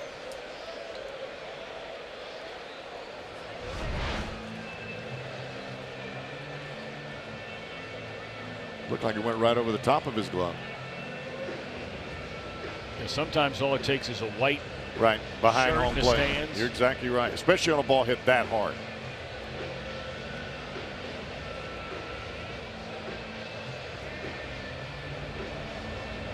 Austin Bryce cranking it up in the bullpen. Well, he's looked really good since coming back up from the minor leagues, healthy again.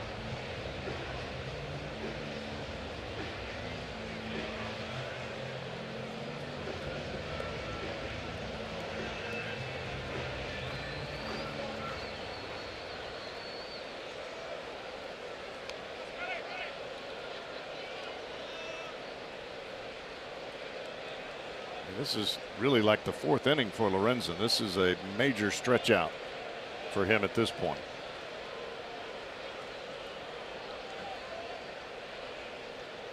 Well, he's got the bottom part of the order now with 1 in, 1 on, 1 out. Kingery's showing button at strike 1. This will be the 58th pitch since coming into the game for Lorenzen.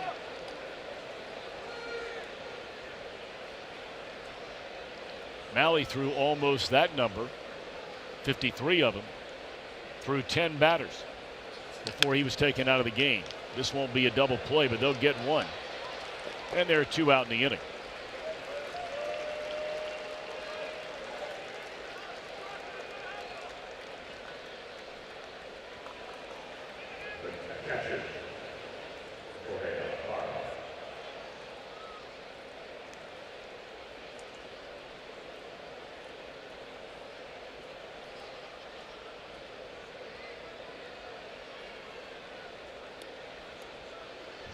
Breaking story coming across right now at MLB.com says that Cole Hamels, a longtime standout for these Philadelphia Phillies, now of course pitching in Texas, is on his way to the Chicago Cubs.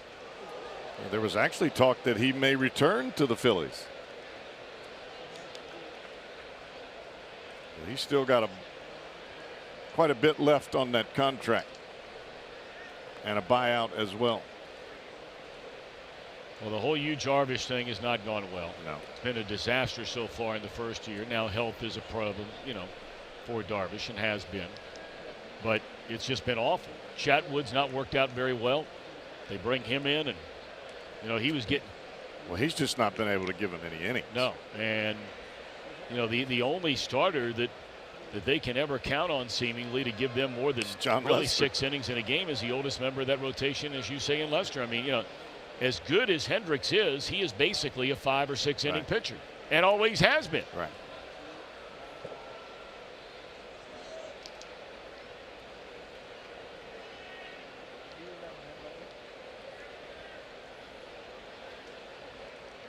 0-1 to Alfaro. Boy, that ball is crushed into right center field. One hop off the wall. They're going to have to, they're going to wave the runner around. They've got to play at the plate here. Jeanette can get it there. And the runner is out at the plate. What a play by Barnhart. That is a big-time play by Tucker Barnhart.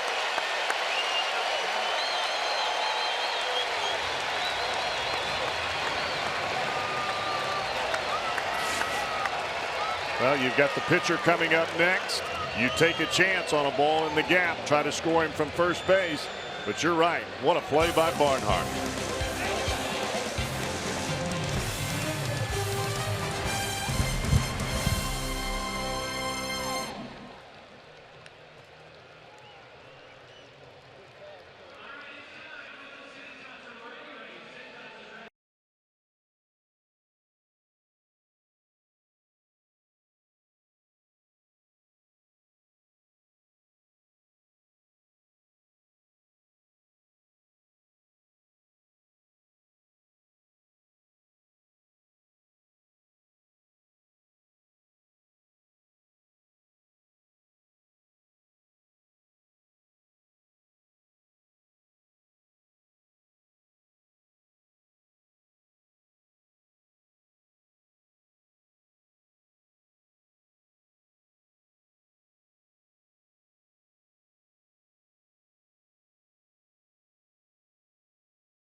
By Geico, the Phillies on this date in 2000 send their #1 starter Curt Schilling to Arizona, and the following season at 33 years old he played a major role in the Diamondbacks World Series title. He went 22-6 and pitched a league-leading 256 2/3 innings for that new team. And Tom Brenneman, I know you can add some things to that as well. Well, all I can tell you is one thing. The Diamondbacks had the best pitcher on the planet in the regular season in Randy Johnson. And when they brought Schilling in there, they brought in the best post-game pitcher on the planet when given the chance. He did it with the Phillies when they went to the World Series in '93. When he came to Arizona, he started 3 games in that 2001 World Series. Yeah, I was on that club when they traded Schilling. He was the only hope he had every 5th day because we were not very good. Big Schill, he was something else. Boy, he was something. Watching him and Johnson back to back. Jim Day and I were flipping through something on the plane a couple of weeks ago. They made each other better. Oh, there's no question. And, you know, I tell the story all the time. And, you know, the 2002 Arizona team was better than 01. Johnson 125, Schilling 124. They were the top 2 pitchers in the league. And in the last week of the season, they lost 3 position players to injuries with 4 games left in the regular season. And so they ended up losing in the postseason. But the first 2 games of that 2002 season, as there's a bouncing ball, Franco ranging far to his left. What a nice play that was. Wow, what a big-time play to throw out Lorenzen, who runs well.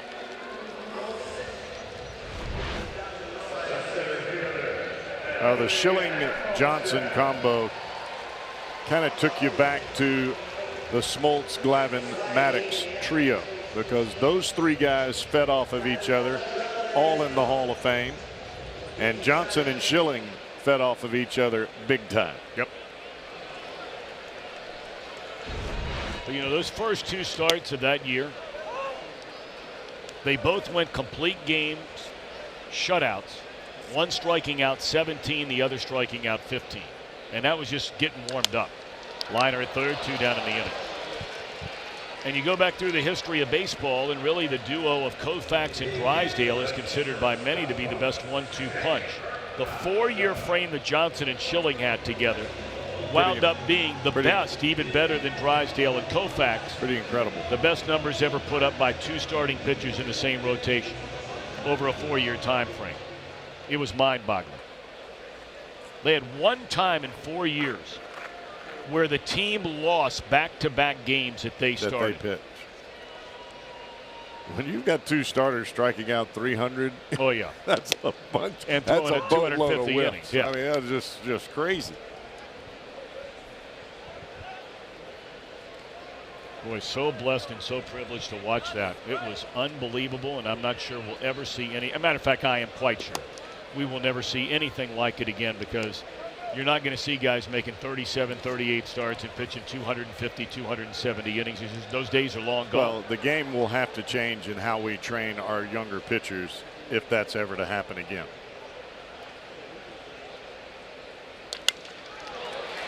Whacked into left field, a base hit by Peraza.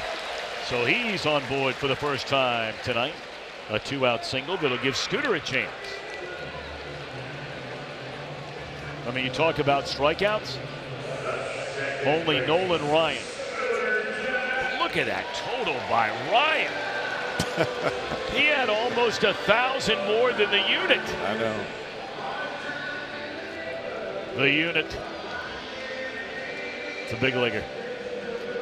He was a big old boy. Yes, he was. So was Nolan, by the way. Yes, he was too.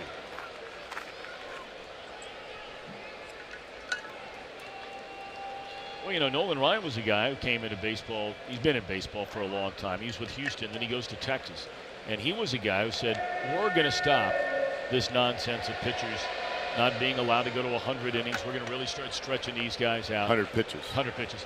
They that lasted all of about 3 years, and they ran him out of it.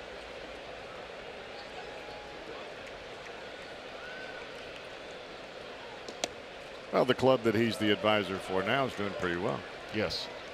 They are. Houston Astros. That's right. Back in Houston.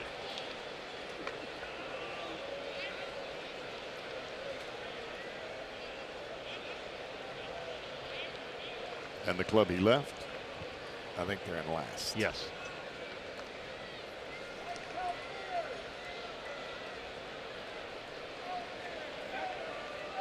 Well, we still have a guy like Verlander who's still in that throwback deal.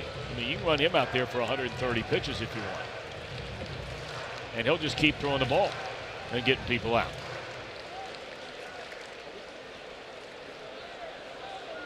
Verlander's the closest thing left in Major League Baseball, in my opinion, unless there's somebody you can think of that I'm forgetting. He's the closest thing that's still left in the game today of a Johnson or a Schilling or guys in that vein. That has stayed healthy. Yeah. Scherzer would be in the same boat. That's another guy. Scherzer would be there. Yeah, he'd be there. Kershaw was there for a while, but he's had some injury issues as of late.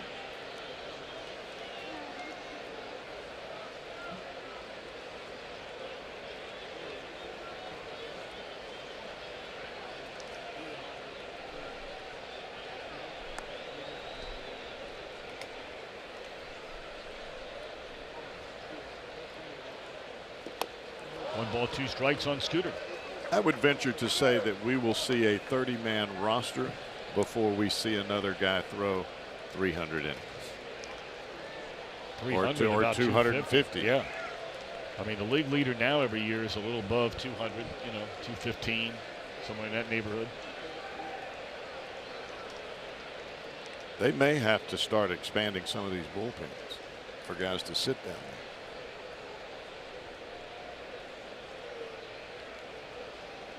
1 ball and 2 strikes, a count on Jeanette.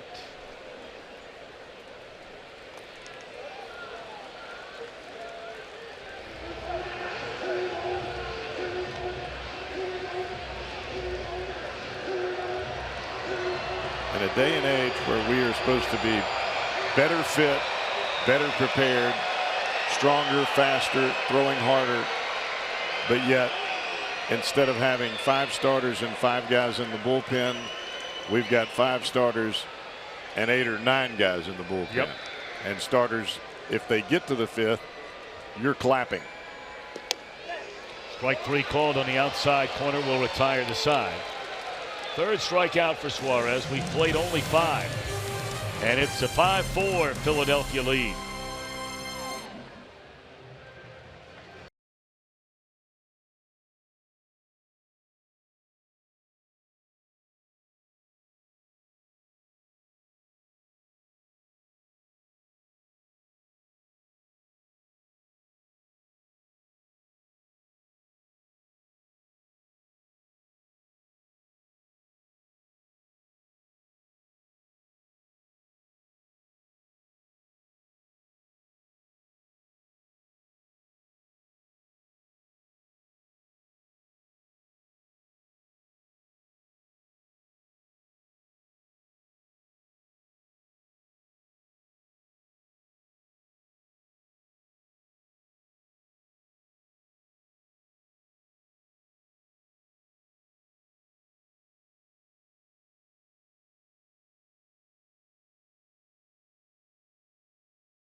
At third field in Dayton, and former number 2 overall pick Hunter Green. Now check the board after the final pitch of the first inning.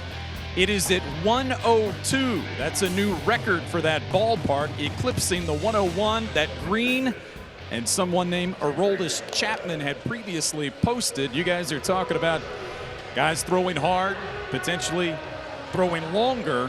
We don't know much about Hunter Green yet, except for the fact that he can bring the heat. He did it tonight in Dayton. Cowboy, I know you've watched a little video on him. What are your thoughts on him so far? I know you don't see him, pitch a ton. I think that what the staff there in Dayton has done to educate this young man on the ability to locate that high-end fastball has really brought him, I'm talking in a hurry. The ability to get the ball away from his, or to his glove side, away from his arm side, and locate the ball down instead of just seeing how hard he can throw it. Yes, he has great natural ability, but he's not jumping at the plate. He has a good ability to get the breaking ball over the plate for a strike. The guys that have worked with him in Dayton have been phenomenal from a pitching standpoint. That's just my opinion, because I see rapid progress for a kid that's, this is his first year. Let's face it. Austin Bryce now takes over. Nice job by Lorenzen. Yes. You were talking about him 4 giving him maybe 3, ends up giving him 4. He gives up a couple of solo home runs, but did a good job.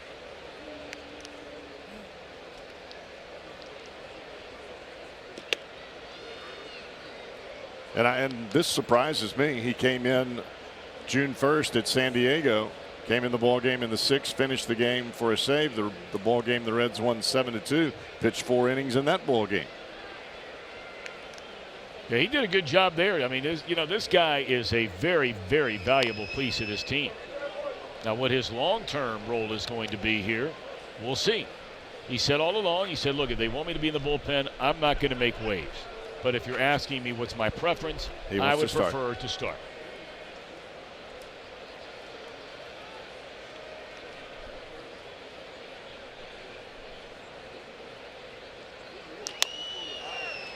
On the ground, down to Votto. He'll feed the covering Austin Bryce. We mentioned this young man's throwing the ball very well since coming back. Came on to get the final 3 outs of the game yesterday in 1-2-3 fashion.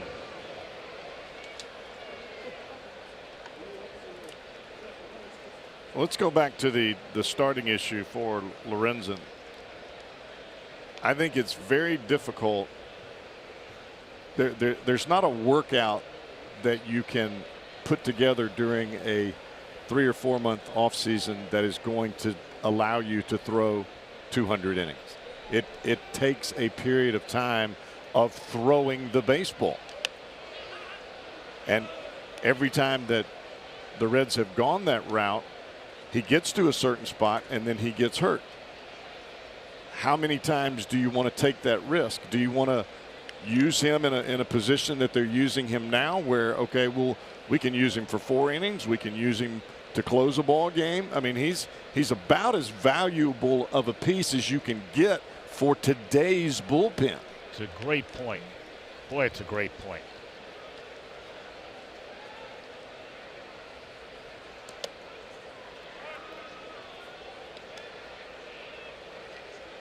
I think when you start to weigh the risks of the issue, I'd rather have him do what he did here tonight.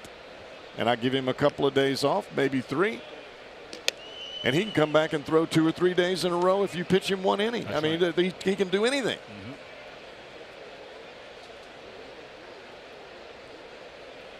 Cesar Hernandez, 1 of 3, had a single in the 2nd inning, has struck out and bounced out to Jeanette.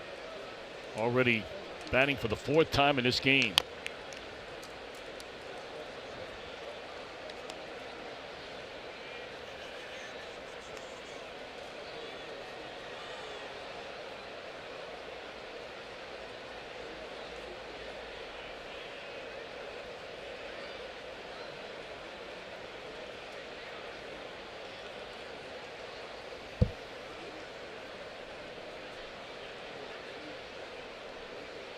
Two and two. Pulled again to the right side. And Votto with a flip to Bryce. 2 up, 2 down. Get over $5,300 below MSRP on this 2018 Encore Preferred 2. So Bryce comes in, retires the first 2 batters. And now we'll face Hoskins, who hit a solo home run in the 1st inning, has since struck out swinging and bounced out to 3rd.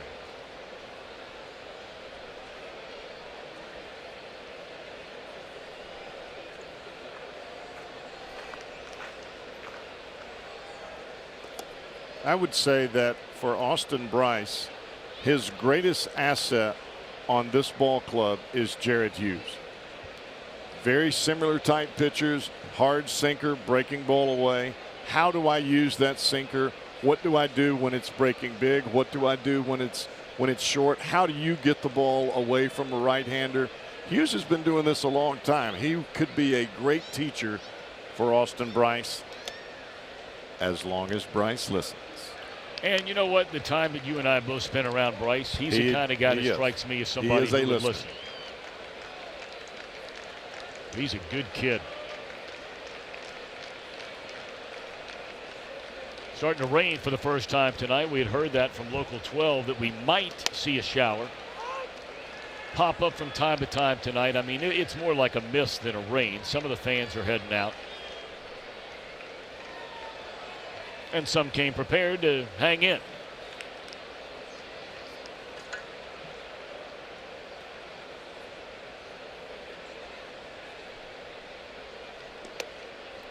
I think when you're learning this game at this level, Tom, and you're trying to get better, you're good. You get here because you're good. But in order to stay here, you've got to learn the nuances of the game. That doesn't always come from a pitching coach or a hitting coach.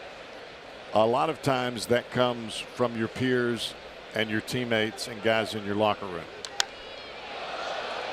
Blasted again, and Hoskins has his 2nd home run tonight. Boy, he likes that ball middle in.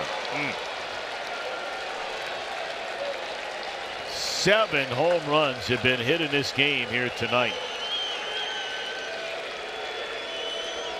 5 of the 7 by the Philadelphia Phillies. And that is a season game high for Philadelphia. 5 of them.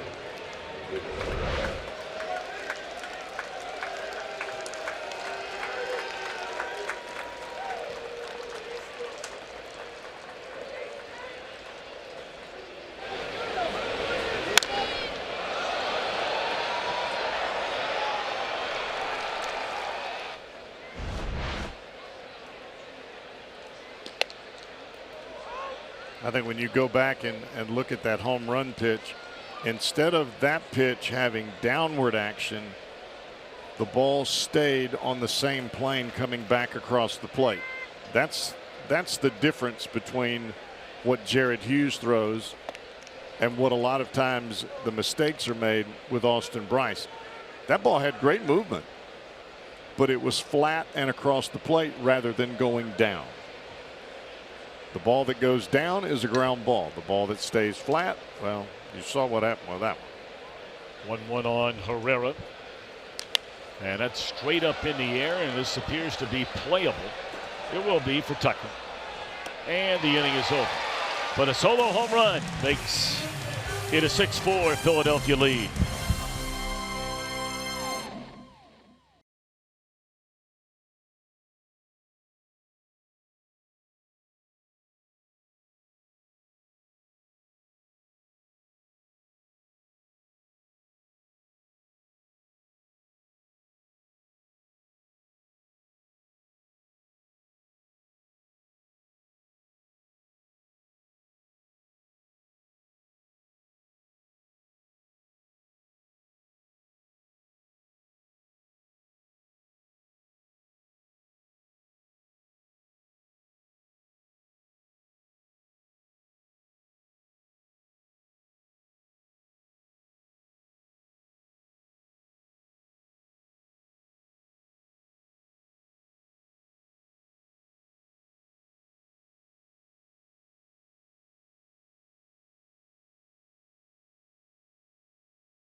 Right center field between the PNC power stacks. During tonight's game will Sarah Inslee from Erlanger, Kentucky. You'll win a brand new 2018 Tundra on display here at Great American Ballpark, thanks to the Cincinnati and Northern Kentucky Toyota dealers. Sarah Inslee from Erlanger, good luck. Good luck indeed. You're used to reading that over on the radio side. Yes, sir. You handle that all the time.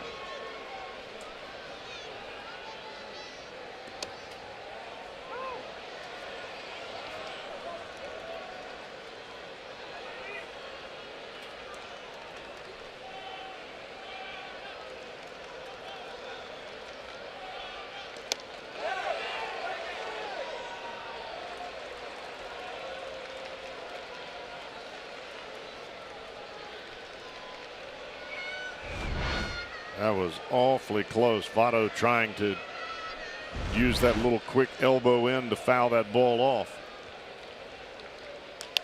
That's in the air down the right field line, and basically a pop-up that's going to fall in for Votto. And it'll be a single they throw behind him, and he's able to get back.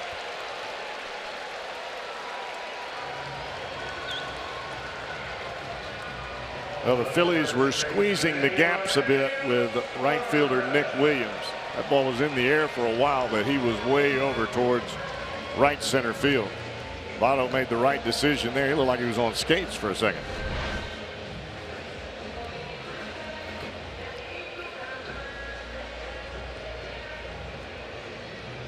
And it looks like that's going to be it for Suarez in his major league debut. So he goes 5+ in this one.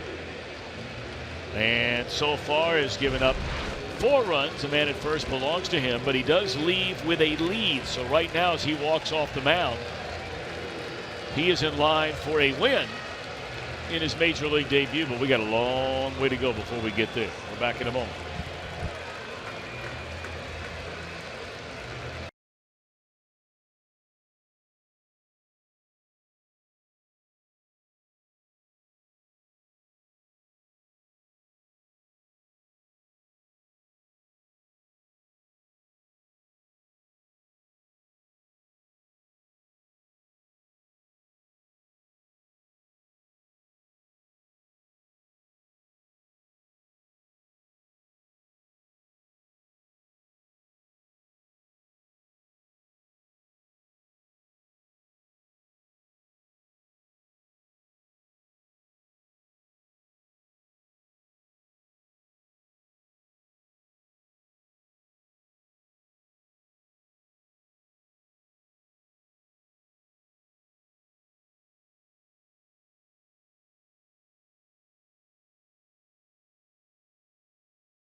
The Zach Brown Band, the Down the Rabbit Hole tour featuring Leon Bridges from Fort Worth, Texas. Get your tickets today at Reds.com/Zach Brown Band. Gonna be a great show. It will be a great show. Coming up right around the corner just a couple of weeks from now. Reds will be out of town, and taking over on the mound for Suarez is right-hander Luis Garcia's 35th game of the year.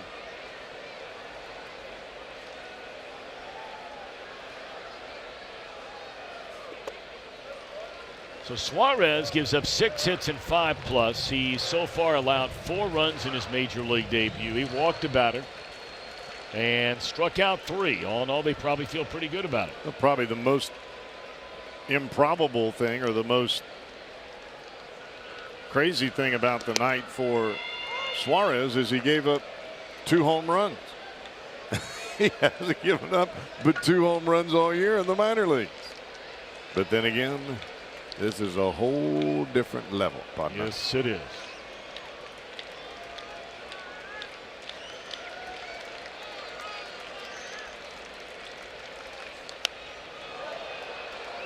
Like Reds have action in their bullpen. Cowboy. Yeah, got Amir Garrett. It's starting to rain harder than it has at any point in time all night long. And if it gets any harder than it is right now, it's not terrible. No, I think we're okay right now, as long as it doesn't get, as long as the drops don't get any bigger than what they are.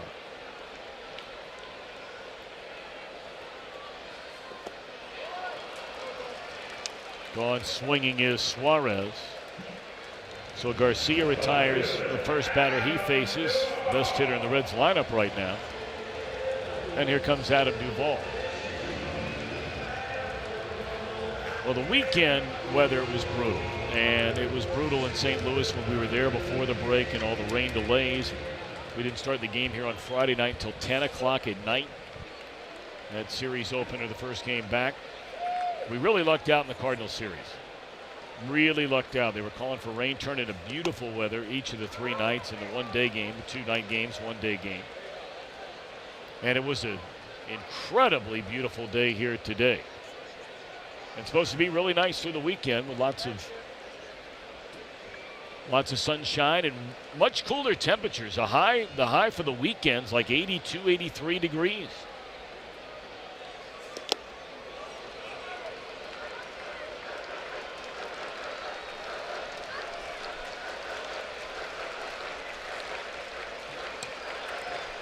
Quite a bit of separation between those first 2 pitches here to Duvall. An 84-mile-an-hour slider that just kind of spins up there, and that one was at 98.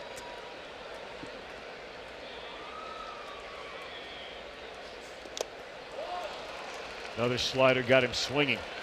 It's a good slider. Struck out back-to-back hitters here. Now Barnhart. Well, this is a slider where it goes down. It's a strike whether you swing or not. Well, that's tight.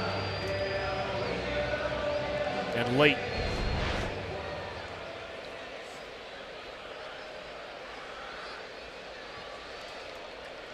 Tucker hit a home run his last time up. First time he'll turn around to bat left-handed in the game tonight. And Garcia almost has a 5-to-1 strikeout to walk ratio. So striking people out, nothing new for him.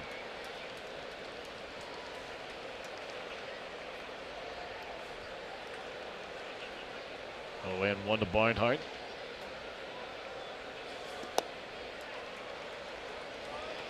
Whew.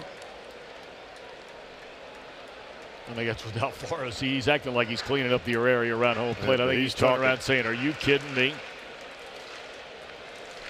And Tucker's saying, well, hey, you rung me up on one that was 6 inches under the zone earlier.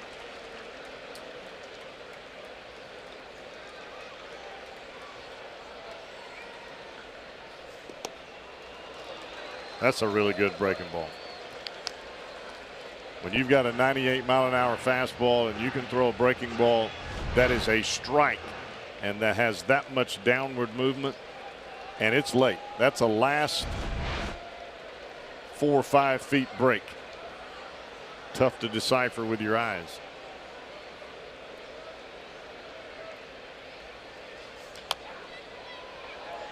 There are many times that we'll see a pitcher with a breaking ball that on TV it looks, oh, that thing dropped out of the heavens. Well, if it breaks really big, the hitter sees it. If it breaks short and late, it's very tough to pick up. And short and late is generally a lot more velocity, yes, right? More velocity. But that last 3 feet, it's almost physically impossible for your eyes to pick it up.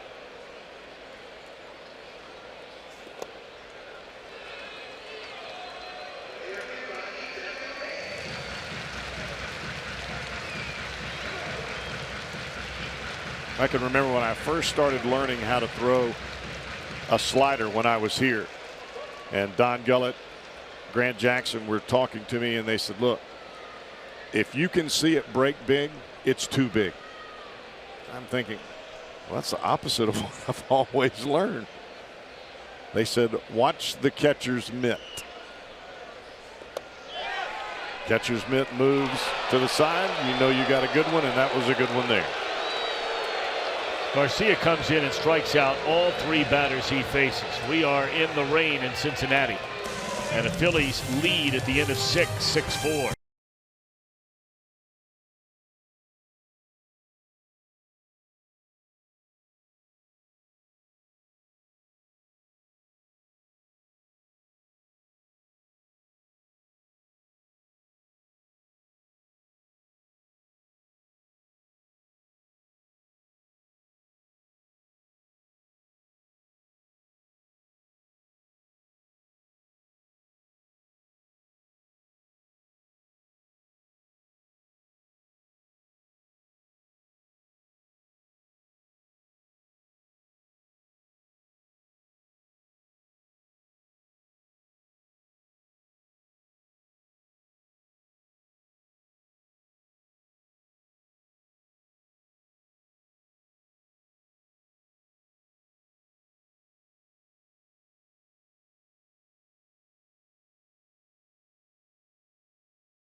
I mean, right from the get-go, the Phillies get a couple of them in the very first inning.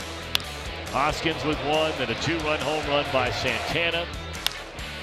They have a home run by Nick Williams. They have a home run by Michael Franco. Hoskins a second home run. Reds have a couple of home runs of their own. Eugenio Suarez now a home run in 4 straight games. And Tucker Barnhart in the 4th inning tied the game with a 2-run home run, but the Phillies have hit solo home runs since that time. And still a lot of game to go here. Yeah, I'm only 2/3 of the way through it. Hard to believe.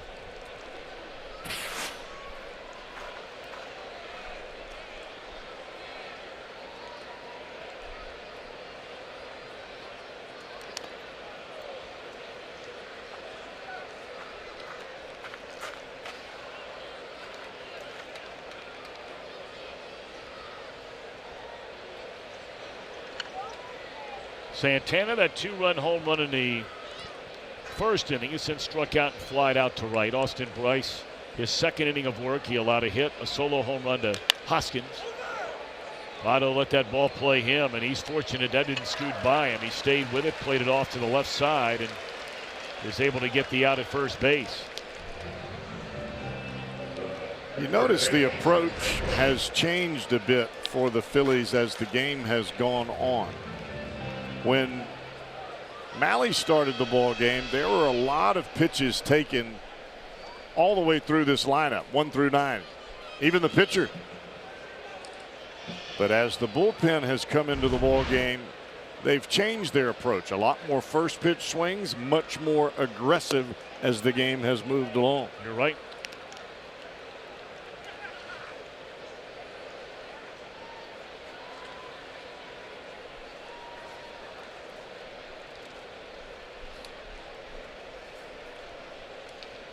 One and oh, the count on Franco. He hit that big home run his last time up on a pitch very similar to that one up in the strike zone. Tomahawked it to the seats in left field.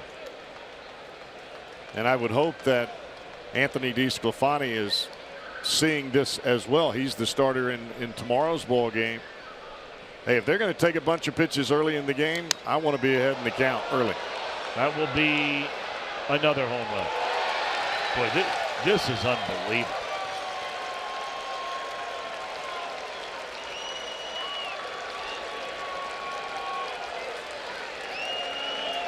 Sixth home run of this game for the Phillies. We mentioned when they hit their fifth, that was a single game high. Now they're just adding to it. Franco with a pair of them. He's every bit as hot as Suarez right now. And as I told you earlier, the balls that go out of the ballpark are not well executed pitches. That was a spinning breaking ball. Up around the middle of the thigh.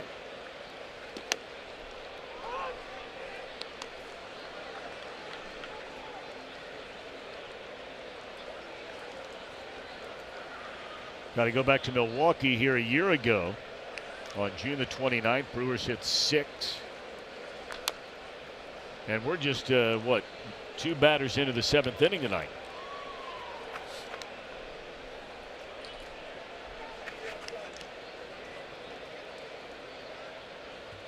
Manager doesn't need to do much when you got guys hitting 6 balls into seats.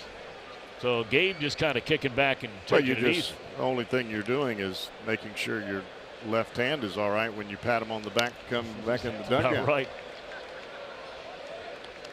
Making sure half your roster's not getting welts on the back of their shoulders.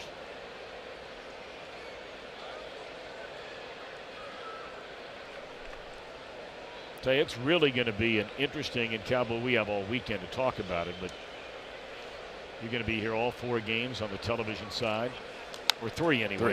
You and I'll be here all the way through Saturday. I really think that National League East is going to be fun to watch. I'm not so sure Washington's getting back in that thing. I know a lot of people think they will. We'll see. But even if it's Philadelphia and Atlanta, there are things on both of these teams to really like a lot, and some holes. Although I think, based on what we saw from that Atlanta bullpen, I think that is a far more glaring hole than anything we've seen from Philadelphia yet. Right. I think when you look at the Nationals, they are a club that could get on an extended run, but I think that is coming from one player dialing it up, and that's their right fielder. If he's hitting .214 in the middle of August, they're going to stay back there. He just seems to energize that club. Of course, you don't have Steven Strasburg back yet. He came back. They put him right back on the disabled list. That is a problem. Gio Gonzalez not throwing the ball nearly as well as what we saw last year.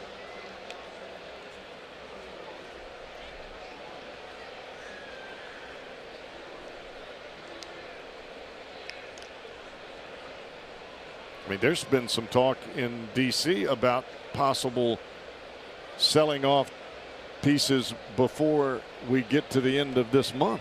That's right. Soft liner will be caught for the second out of the inning.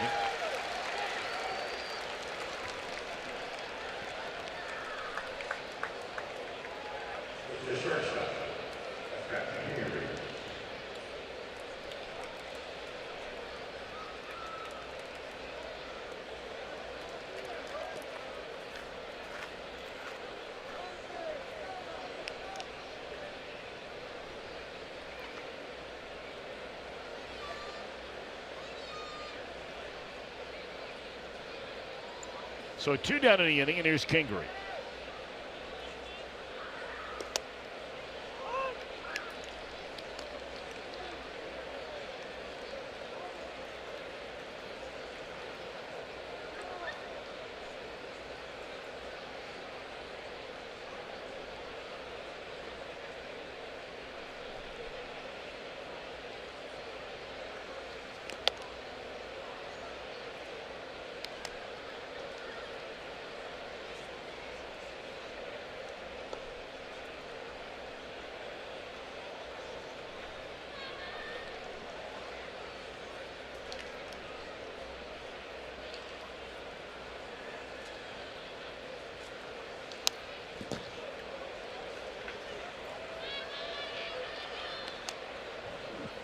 Well, you can see where Barnhart is setting up. He is setting up in. He wants the ball to run in on the hands of some of these Philly hitters. But if you don't execute that pitch, it does no good to call it. Can't worry about hitting the guy. If you hit him, hang with him. 1-2 delivery. Jam shot roller down to third. Suarez throws out Kingery, and that will end the inning. Solo home run yet again. 7-4 Phils.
The Moon will be performing a live concert right on the field this coming Saturday, and everyone with a ticket to the game can stay for the show, Walk the Moon.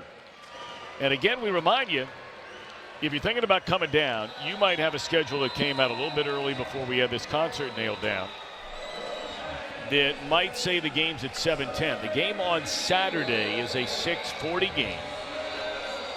So then that way we can hopefully, play a quick game and then have plenty of time to get the stage set up and let Walk the Moon do their thing for a while. Rain continues to fall. Reds come to bat here in the bottom half of the 7th inning. This guy's been around for a while. It's on the disabled list for really up until the last few weeks. But when he is on the field, more times than not, he has been quite effective. A very unique delivery, as you can see. He will quick pitch, and he throws some funky stuff up there.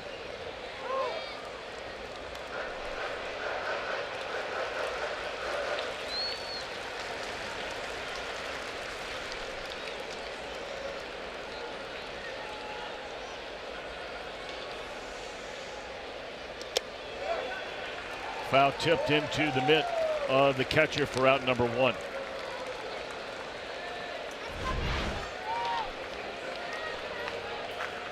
Fastball started off the plate and ran back to the corner.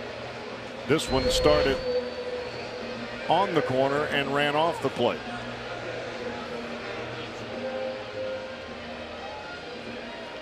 More times than not, you watch veteran pitchers, the reason they've been around is they can make 2 or 3 different pitches look just like their fastball.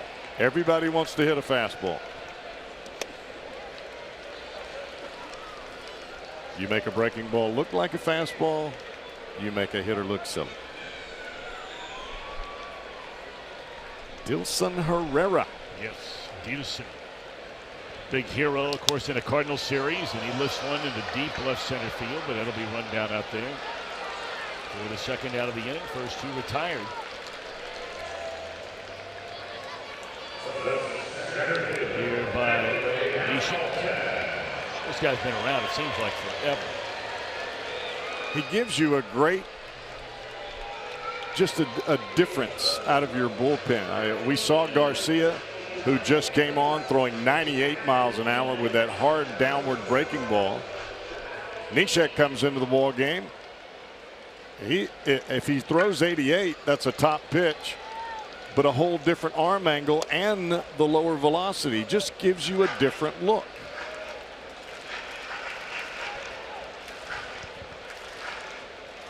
Cowboy, I want to say hello to my football partner out there watching the game, Chris Spielman, former four-time All-American at Ohio State, went to many, many Pro Bowls in the NFL, makes his home in Columbus. He's dialed in watching it tonight. Gamer. Oh, big-time gamer.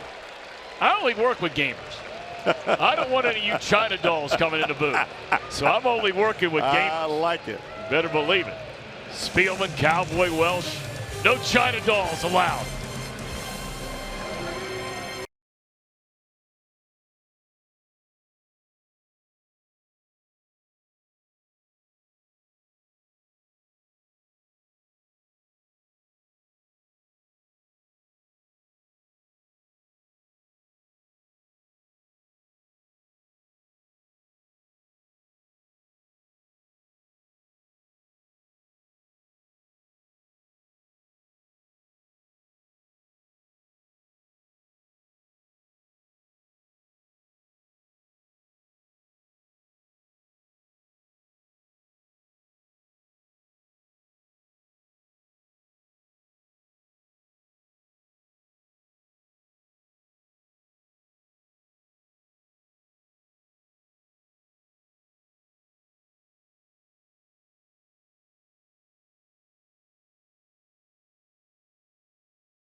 Ballpark, it's the Fox Sports Ohio condominium, and this is where Reds Live pregame takes place each and every night. Before the Reds take the field, we'll do it again tomorrow, presented by Ray St. Clair Roofing.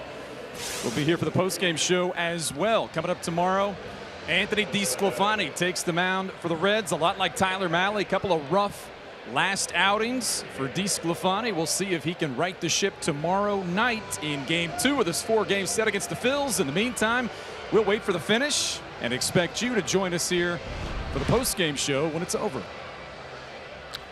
All righty, Brian, great having you with us here tonight. Brian will be with us for the next couple of nights as well, I do believe. Kyle Crockett now takes over on the mound for the Reds after Bryce gave him 2 innings of 2-hit, 2-run baseball out a couple of solo home runs. Of course, that's been the entire story for the Philadelphia offense tonight. Every run they have scored has come on a home run. They have 6 of them in the game. You know, we used the term gamer when you were talking about Spielman. I don't throw that term around loosely, because a gamer to me is a guy that when they're tired, when it's the 9th inning or it's the 4th quarter, when the game's on the line, you're able to execute and bring your best. Some of the hardest hits I have ever seen in the 4th quarter were from that dude. Oh, yeah. And I mean, lay you out. Oh, yeah, unbelievable. A lot of people, you know, the people our age will remember that Chris Spielman was the first high school athlete ever in the history of America to be on the cover of a Wheaties box when he was playing high school football in Massillon, Ohio for his late father. There's a drive into late, deep left center field. Ooh. And that's off the top of the wall. That was nearly yet another home run. And you know, Cowboy, just finish that thought. The only other high school athlete that's ever been on the cover of a Wheaties box, How amazing is this? Grew up no more than 20 minutes down the road in Akron, Ohio, LeBron James when he was in high school. That's pretty amazing. It is.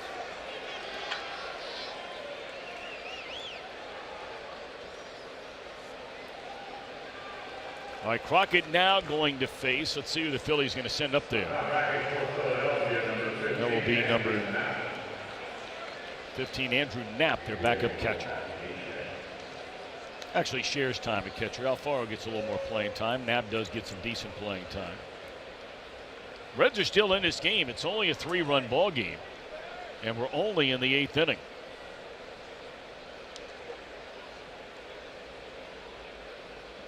Knapp is up there. He's going to try to hit the ball to the right side of the infield and move the runner to third.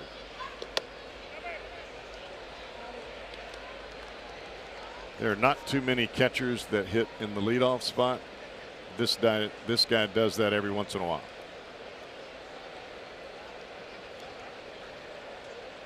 Well, the rain is really light Slacked now, up a little bit. Still a mist like rain falling. Tell some of the fans it really doesn't bother them too much. But many of them have gone up under cover. The majority.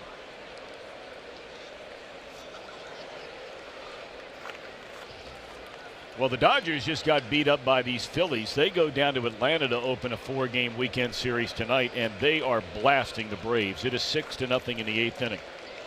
Pirates are losing again. They had an 11-game win streak come to an end yesterday against Cleveland, and now losing to the Mets 10-5 at home.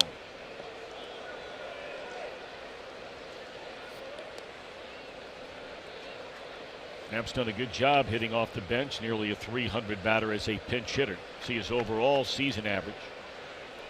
Well, that 2-0 swing there was not a get me over swing. That was a drive out of here swing. Get me and you in from home.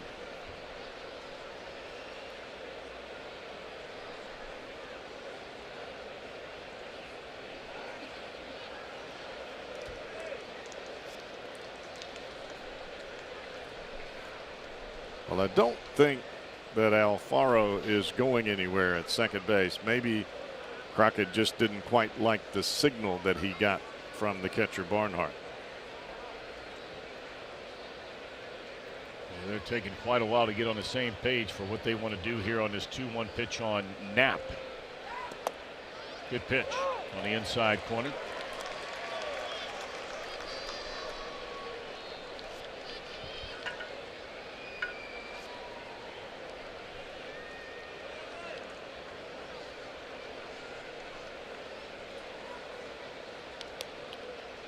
You know, every time I see a bat like Knapp is using now with that pine tar all the way up to the middle of the label and some part of it even higher than that, I think about that George Brett game when he lost his mind. Yep. Oh my goodness. Yankee Stadium. That was one of the better snaps I've ever seen. Oh, no question.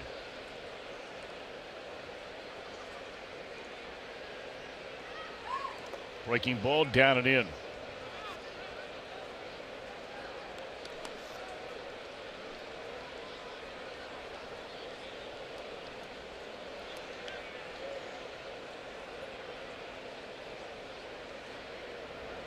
You know, for Kansas City being a mild-mannered town, you would think that you wouldn't really think of too many major snaps in that town. But I do remember the George Brett incident, and I remember Al McRae taking that telephone and trying to take out one of the reporters. He lost his mind. Oh my goodness. That's been a while. The game will do it to you. Well, especially in that job. Especially in that job. I mean, you know, for those who know guys before they become a manager, you're a friend of theirs, teammate of theirs, broadcast partner of theirs. Had a broadcast partner of mine, former teammate of yours, Bob Brenly, that went from, you know, his playing days into the broadcast booth and then went down to become the manager. And right before your very eyes, his first year they won a World Series. Second year went to the playoffs, but then things start happening. Guys start getting hurt. Guys start getting traded. Guys start getting less productive. Well, that's the part you can't do anything about as a manager. And You just watch these guys almost before your eyes disintegrate. And those are two guys that we just mentioned, Hal McRae and Bob Brinley, that know as much baseball as anybody I've ever been around.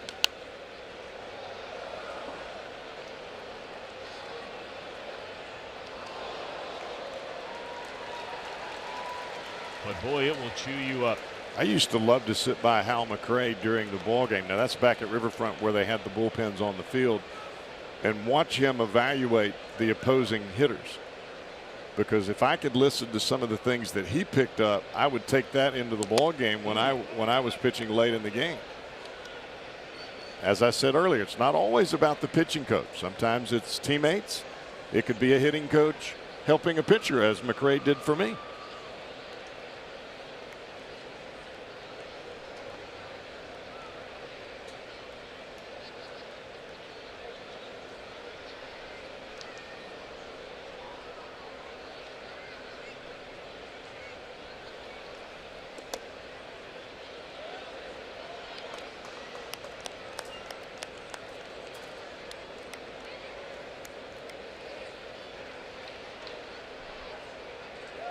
I think the key to success up here is you take all the information and you use what's best for your game.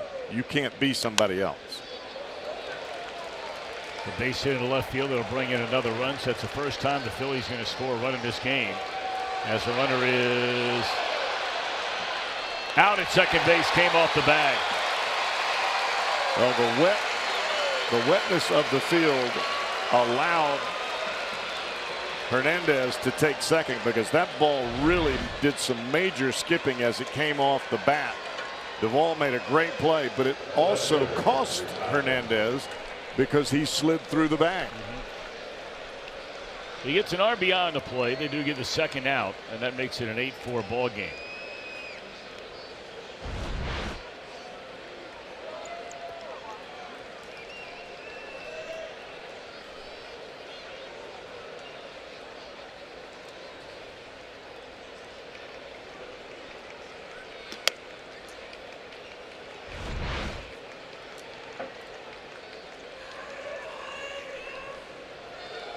Safe originally and just kept right on sliding. We see that a lot of times with Billy Hamilton. His speed takes him into the bag. Wow. That's a fair ball.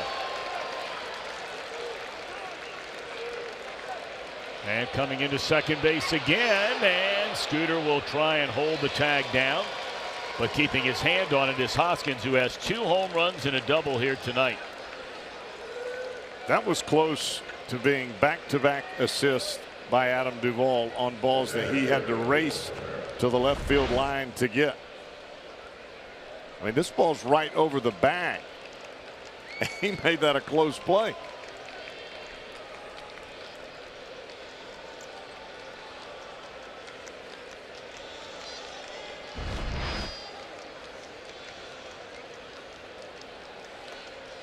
So now Herrera, this will be a left-handed batter that Crockett finally gets to face here.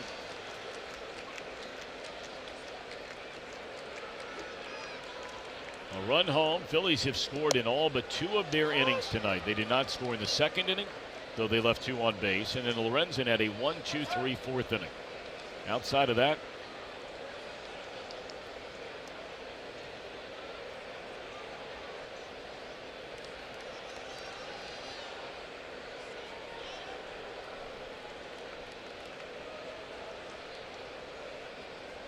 waiting for Herrera to get in the box again.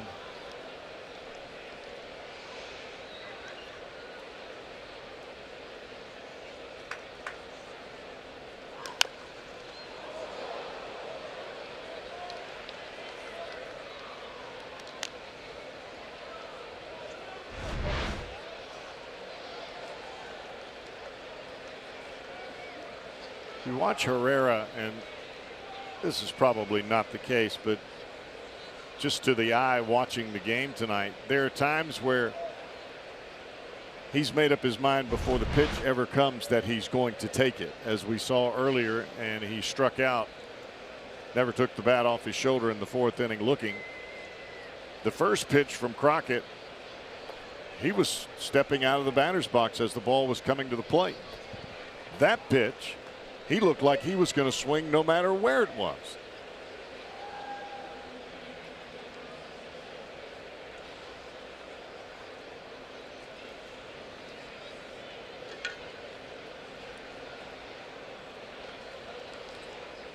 Well, I tell you, the umpires, you know, they're just, there's nothing they can do about these guys because baseball doesn't give them any power. And fans here that came to watch a baseball game are not standing to watch Herrera take 30 seconds in between every pitch. I'm sorry. Now he's finally going to get out. Well, the only way that you're going to do any kind of speed up in the ball game is to give the umpires the authority to tell the pitcher to throw the baseball. And guy's not in the box.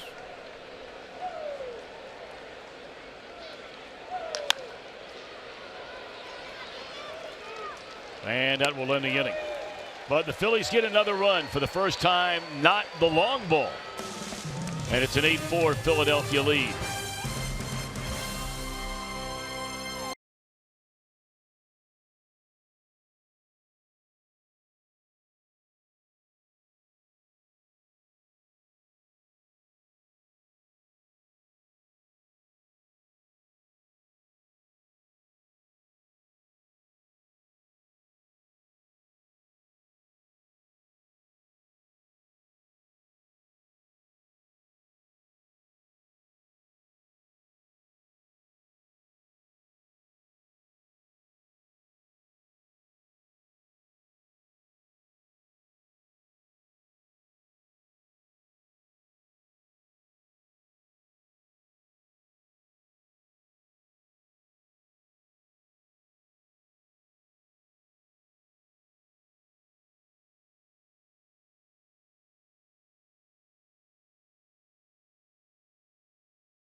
Notes from around the game. The Cubs, that big win this afternoon, but also put Chris Bryant on the disabled list. Bullpen help is coming to the Brewers in the form of White Sox closer Joakim Soria, and starting pitching headed to the Yanks, J.A. Happ, as the trade deadline rapidly approaches. And as you guys mentioned earlier, it's been reported that former Philly Cole Hamels is headed from the Rangers to the Cubs, so look for more activity like this in the next few days as we get closer to the deadline.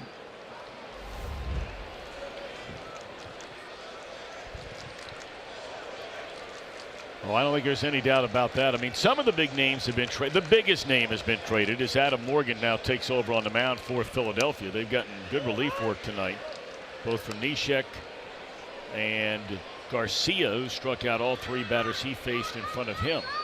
I would still bet that there will be a flurry of activity at the right as we get to the deadline. Yeah, I think a lot of relievers are going to start to get moved. Don't you? Yes. And I think there will still be some more starting pitching that moves.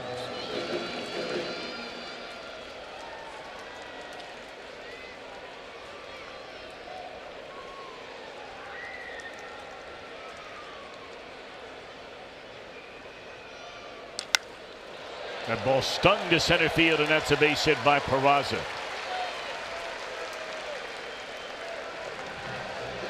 That ball was hit to dead center field, and Herrera was fortunate he was able to backhand it. That ball had some major skip to it.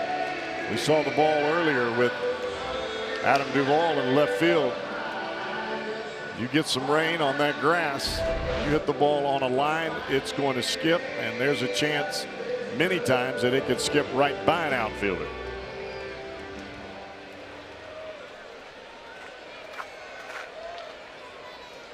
All right, so here's Scooter. You know, it's interesting. You know, here you have Morgan, and we brought up earlier that they started a left-hander for the first time since 2016. That last left-hander was this guy. But the interesting thing is that the Phillies, you may remember, opened the season in 2017 here in Cincinnati. That was the first series of the year. All right, here they are a year and a half later. They come back into town for the first and only time this year. They only have 13 players who appeared in that game, and only 6 of them remain on the team tonight. You've got, or of the 13 that played in that game, only 6 are on the team any longer. Herrera, Franco, Knapp, this guy Morgan, and Ramos. Gone are names like Daniel Nava. He started on opening day. Michael Saunders, he started on opening day. Brock Stassi, remember him? He was a big story, the kid who had a big spring. Freddie Galvis here, longtime shortstop. Clay Buchholz, Andres Blanco, and Tommy Joseph. Big, strong, slugging first baseman. Sounded like he broke his back. Yep, he did.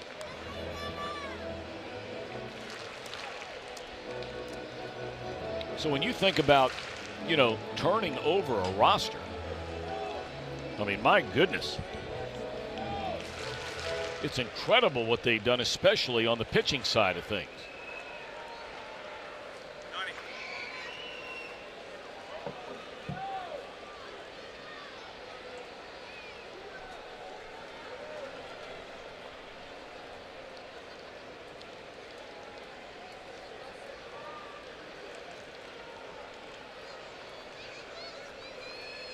One ball and 2 strikes on Scooter Gennett.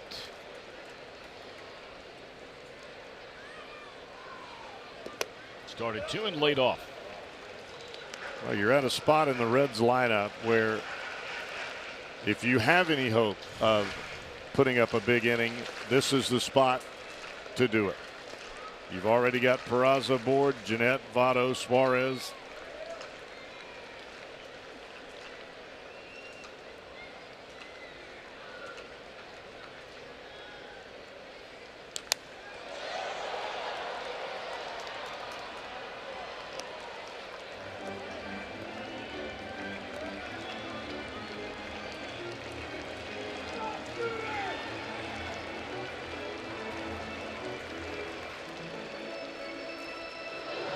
This Phillies team plays with way more intensity than what we saw last year. They look like they were going through the motions last year. Well, but let me ask you, that's that old adage in every sport. Like the proverbial question about what comes first, the chicken or the egg, right? I mean, don't you look like you're playing with a lot more fire when you're in first place in 14 games over 500 than when you're 35 games under? Which comes first? I just think that there's some energy and some expectation, and you listed off those guys. You don't play with energy and expectation to win, see ya. We don't want you. In the air, straight away center. It's just hit a long way, but it'll stay in the park. Herrera back to get it. And that's the first out here in the Reds' 8th inning.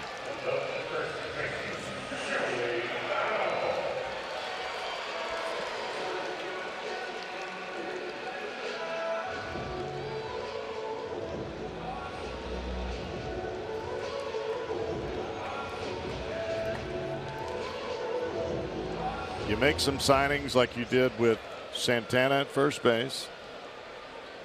You go out and sign a #1 starter, even though you already had Aaron Nola, but you go out and you sign a guy like Jake Arrieta. Yep. I think players start to say, all right, well, the expectation, the bars has been raised by the front office. Now the expectation is we've got to play up to that bar. Arrieta was one of those free agents, and there are still dozens of them that are out there that are unsigned. I mean, there are a whole pile of them out there. And Arrieta was signed very, very late. In fact, you know, they had just brought him in when the Reds, you know, really to start getting ready to pitch at the big league level. We were going in there a couple of weeks into the season. In fact, I think he started his first game the day before we got there, if I'm not mistaken. And then Arrieta was highly critical of his manager, if you may remember early in the year, about all the defensive shifts and all these kinds of things. And at that point in time, the shifts were not working. And that is actually, you know, a statistic that is followed about, you know, your shifts and are they working, are they not working. And at that particular point in time, Arrieta knew what he was talking about. He said, look, we've done X, Y, and Z, and every time we do it, the other team is beating the shift. And, you know, he and Gabe Kapler, they get along fine. I mean, it's no big deal. I mean, they got through it. But, I mean, Arrieta, he's been around a winning culture the last handful of years here in Chicago, winning the World Series 2 years ago. He's won a Cy Young Award.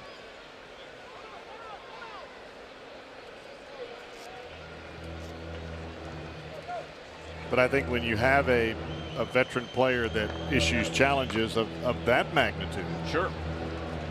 There is an underlying challenge that also goes to his teammates. Look, I'm here to win. I'm not here to just fill out a contract. I want the shifts changed because I want to win.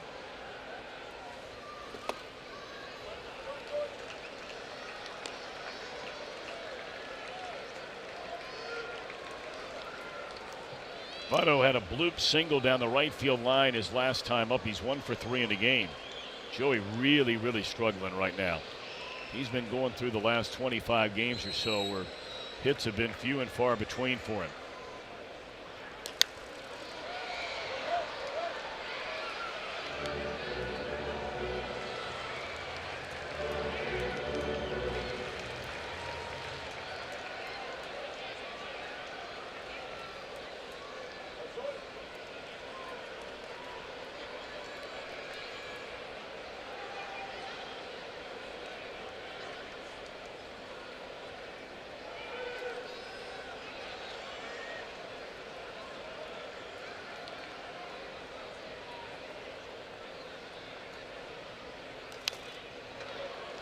You're just seeing more and more teams from a pitching standpoint. They are really trying to rush the fastball in on Votto. Not always on the inside corner. Sometimes that ball's in off the plate. But what you're seeing with the left-handers is they'll start the breaking ball in the same spot. And it's just, I don't care how great of a hitter you are, it's tough to decipher. Coming with a breaking ball here. And a base hit by Votto. He solved the riddle there. On to third goes Peraza, and the Reds have him on the corners with 1 out in the inning. That was a good piece of hitting by Votto.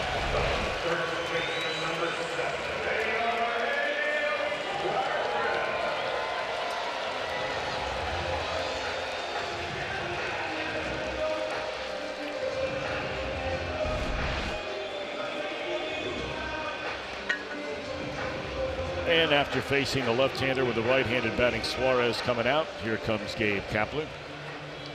Going to go to his bullpen and bring on Tommy Hunter, a right-hander. So we'll take a break in the action. Back in a minute.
8th inning with 1 out.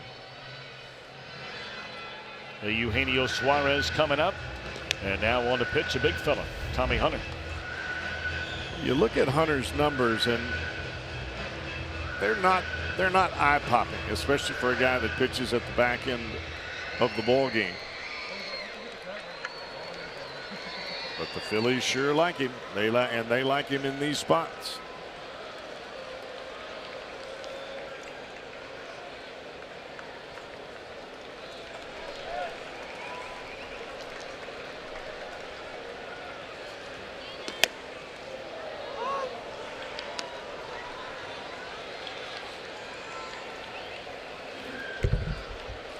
All right, Suarez, he's already homered tonight, making it 4 straight games he's hit a home run.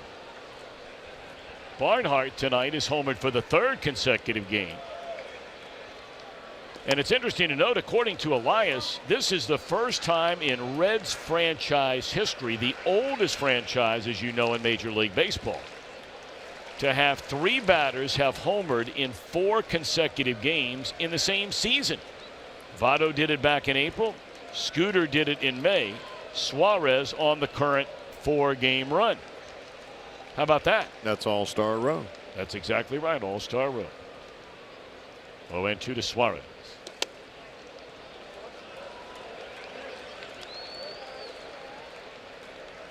Well, all of the pitches that Suarez has seen from Hunter have been sliders, even though they're 92, 93, 94. He can dial that fastball up there in the upper 90s.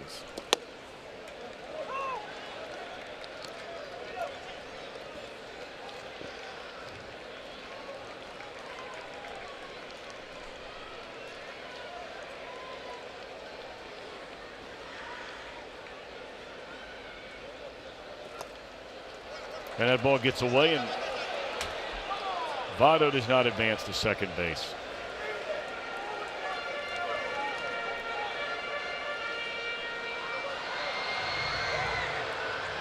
That's probably just not paying attention.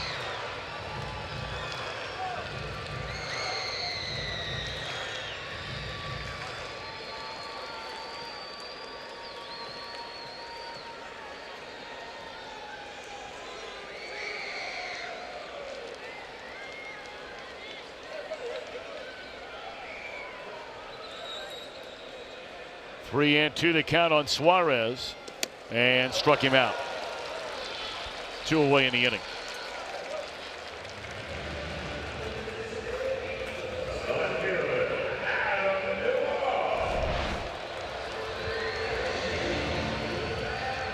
It's like a cutter up in the strike zone, and Eugenio just gets underneath it. So now Duvall, and naturally the right-hander Hunter will stay in to face him.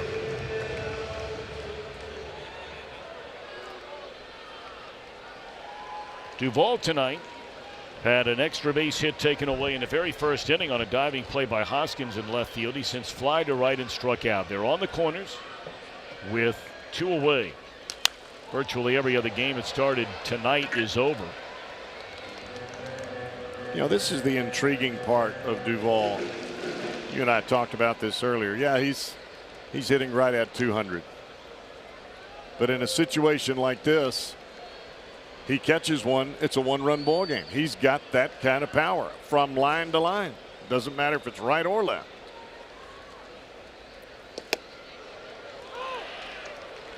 Tell you, he's done a lot of that this year. Look at fastballs. A lot of fastballs in the middle. Yep.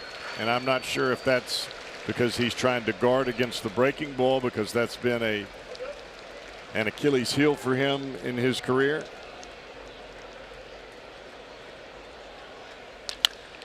Breaking ball off the pitcher's glove, but the second baseman is there to get it for the force out, and that'll end the inning. We go to the ninth. Phillies lead 8-4.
6 home runs in a game here tonight. The only run the Phillies have scored that did not come on a home run was their most recent at bat in the 8th inning against Kyle Crockett on a single by Cesar Hernandez. That drove in Alfaro. So now it'll be Santana, a switch hitter, followed by Franco, a right-handed batter, and then Nick Williams.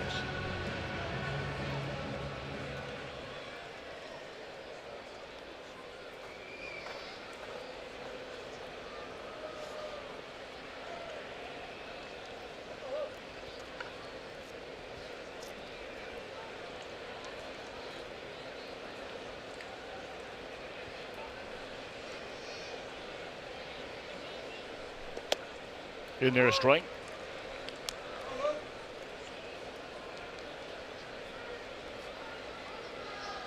Santana a home run, a 2-run blast as a left-handed batter. His first time up, that was against Mahle in the first inning. He's hitless since. Struck out, flied out, bounced out. Well, the Phillies have been true to form as far as their game plan and how they've played as of late. They made Mahle work big time in that first inning. One away in the inning.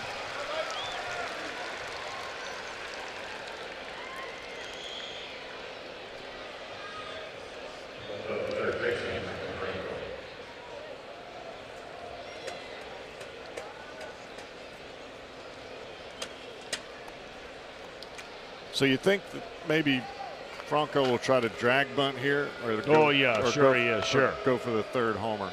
Sure.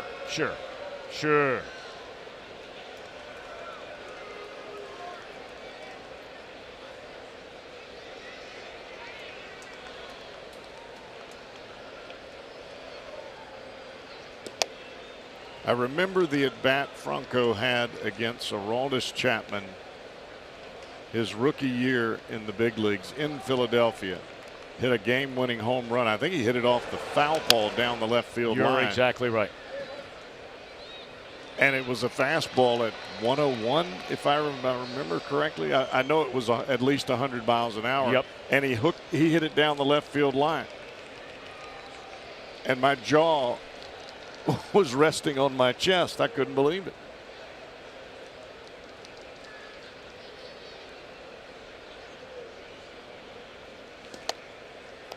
The last Philly, if you're wondering, to hit 3 home runs in a game, you've got to go back to 2008. That's a long time ago. Jason Worth did it in an interleague game against the Toronto Blue Jays in May of 2008.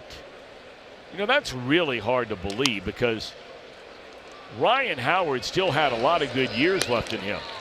As there's a ground ball to third. For that matter, Chase Utley had a lot of good, but Howard's a guy that stands out. I mean, if there's anybody, because there was about, what, Cowboy, a 5-6 year run where he hit more home runs than any player in Major League Baseball. Yeah, the thing about Jason Worth, though, is that he had all fields power, especially in that ballpark.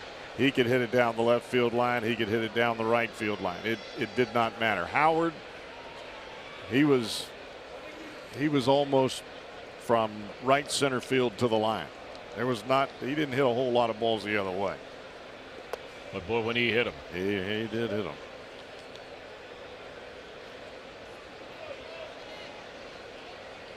Wasn't it on the final game of the playoffs that year when he final out tore the Achilles tendon? And the final out of the game. Just never seemed to be the same after that. That's when he hit that comebacker to the mound, and when he broke out of the box. It's against the Cardinals, if I remember right. And boy, that was terrible. Went straight to the deck. That was awful. Of course, the Phillies lost to the guy that threw the no-hitter in a playoff game against the Cincinnati Reds. They lost. Halladay. Yep, Roy Halladay in a plane crash during the offseason.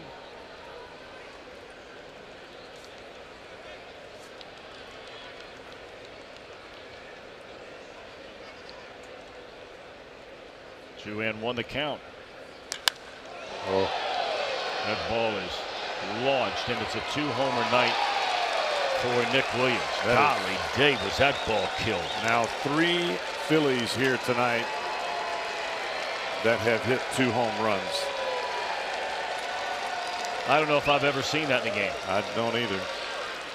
You have Williams that has 2 home runs tonight. You have Franco who has 2 home runs tonight, and Hoskins with 2 home runs.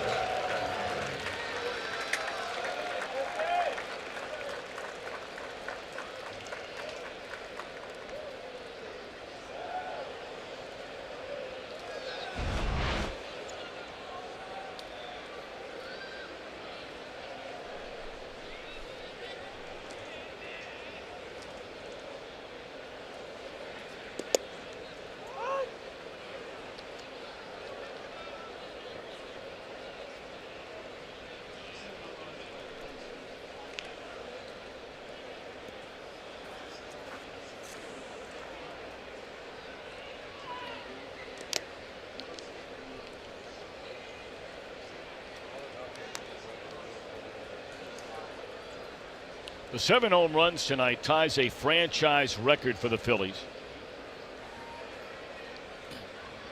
7 home runs. Wow.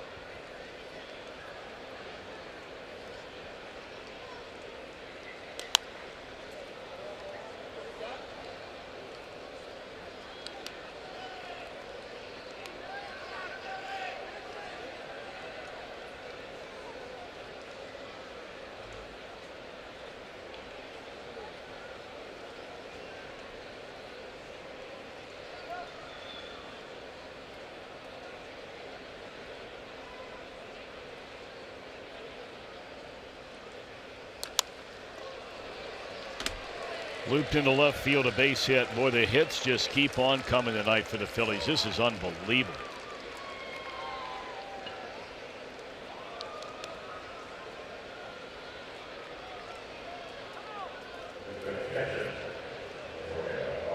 "17 base hits and a franchise tying 7 of them for home runs.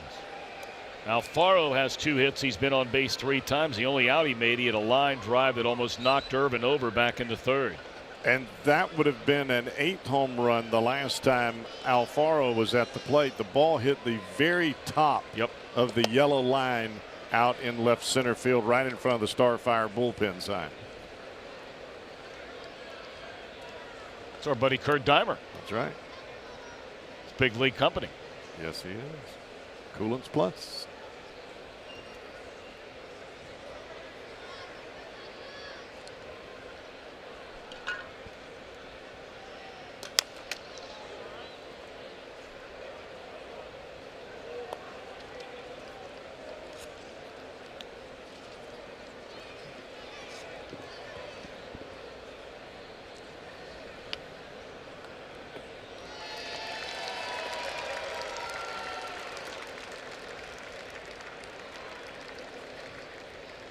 Well, for a night where it looked like momentarily we were going to get quite a bit of rain, we got some rain, but not enough to have any appearance of stoppage of play.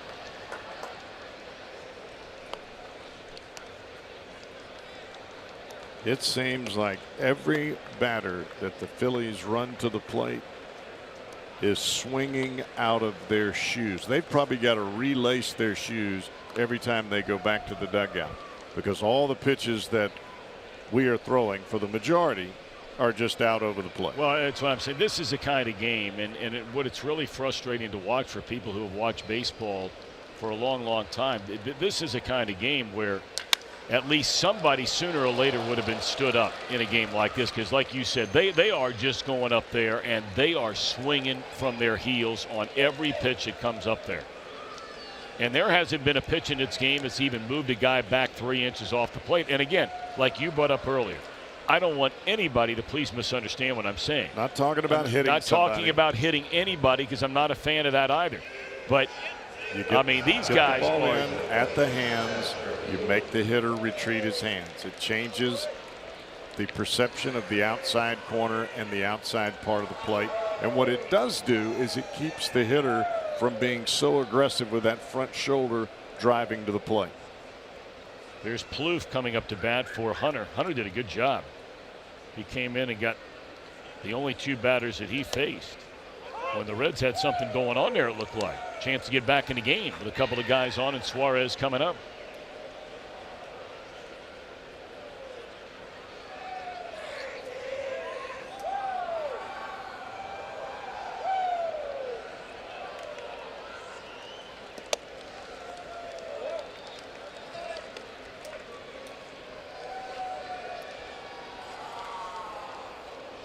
Phillies have runners at second and first. They have 18 hits in this game.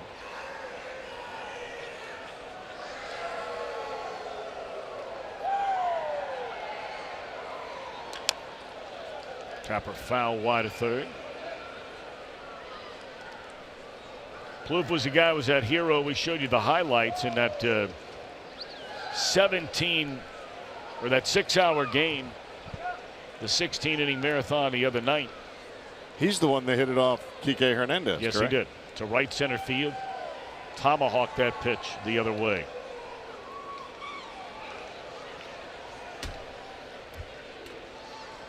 I'm not sure what's going on with Kyle Crockett, but he is really taking a long time. Well, this has to be the most pitches he's probably thrown in a game, and Lord knows how long. He's normally a left-hander who comes in to face 1 or 2 batters. Yeah. So it's probably been a long time. But this is really what you get when you can't get a starter deep into the ball game. I mean, you really had to take him out after the first inning. You go right to the bullpen. You've got to ask guys in the pen to go a little beyond their comfort zone. Well, the Renzen really gave him a 4-inning shot in the arm. Yep, solid effort tonight. I mean, he did give up 2 runs, but he was out there for 4 after you had to take Malley out 1 batter into the 2nd inning. And now you wonder what to do with Malley. I mean, he's not the only one struggling in that starting rotation right now, but this is now 3 starts in a row after a great month of June.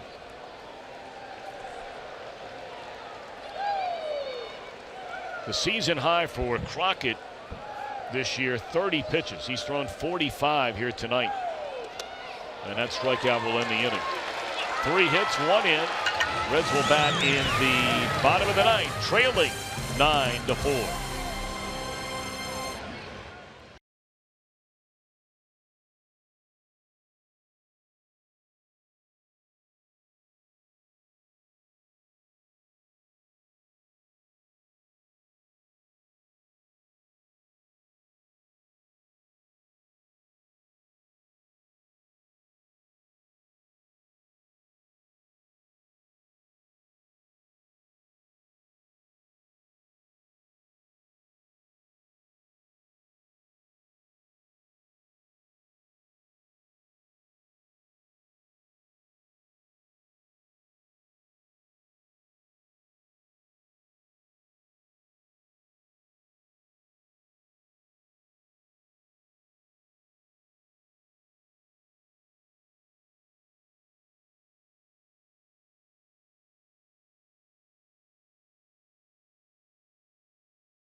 Geico, 15 minutes could save you 15% or more on car insurance.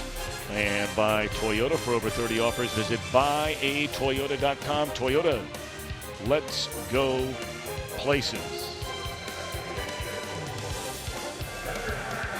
Coming up after each and every Reds game here on Fox Sports Ohio, we call it Reds Live, brought to you by Performance Kings Honda. We'll break it all down.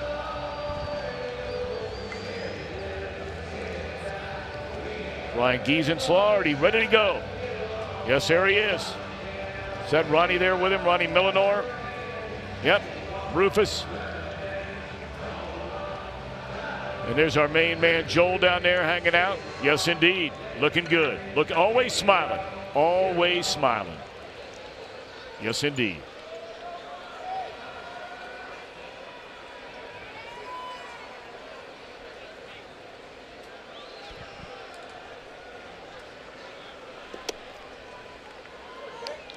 Jake Thompson only on for the 7th time here for the Phillies this year. He has been up and down a boatload of times. You know, Cowboy, I just want to, let's talk about Joel Stuckey down there. He's called the condo president. You know, we call it the Fox Sports Ohio condominium. Right. And Jim calls him the Fox condominium. There's Joel, looking good, always looking good, working hard. He's the man down there. He's the man. El Presidente. Always smiling. I don't know if I've ever seen a guy smiling more than he does. Besides you. Especially after we had those Fox Sports Ohio shirts that we were wearing in Cleveland. I love that. I'm gonna frame those. I'm gonna frame that. You better have a big frame. Well, I only need. It rides high. I just need to be able to get the top part. I don't know if I've ever seen anybody in my life that was more bothered by something for 3 days than you were. I mean, you would have conversations with people, and they would be looking at your shirt, and you would be looking at them looking at your shirt. Because I knew they were looking at my shirt. And for those of you wondering what, look. Oh, That's strike 3 to the ball. Yeah, he's going to lose it. He already called out once tonight. Actually, I'm a little surprised.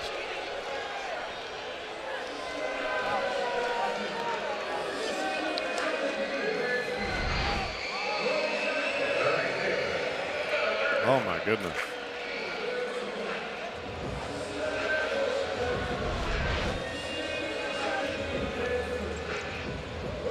Mr. Guccione is ready to go to the house.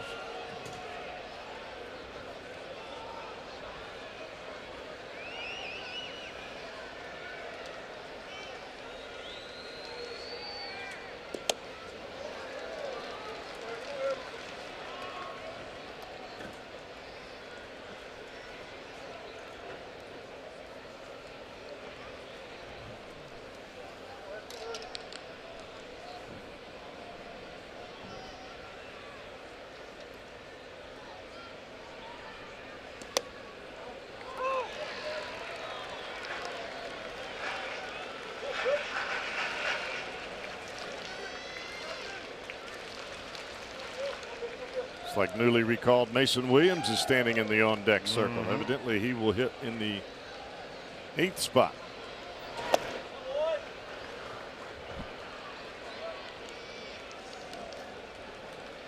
Phillies with 9 runs, 18 hits here tonight.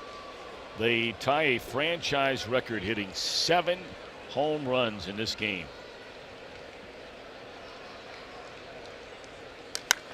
Irvin lifts a fly ball into right field.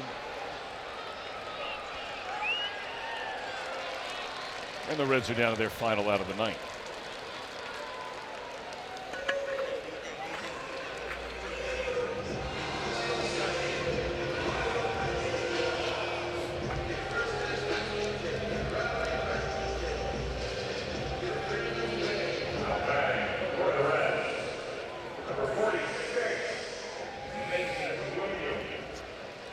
So here is Williams, just called up from the minor leagues today. It's the first time he's been in the big leagues since June of 2017 for the Yankees against the Rangers. We saw him a lot in spring training.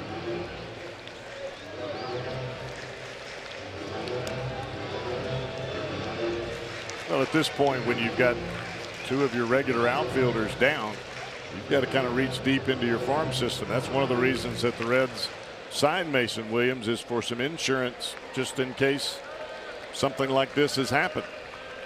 Now he's got a chance to play in the big leagues for a bit.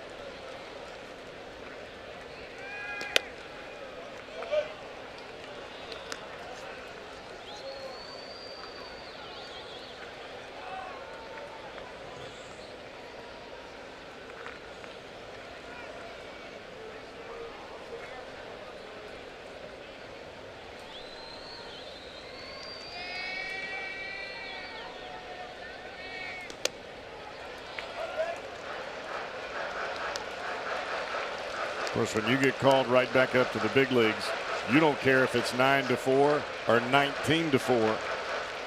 You've got a chance to get a hit here in the 9th inning. You get a chance to get a hit, period. That's exactly right.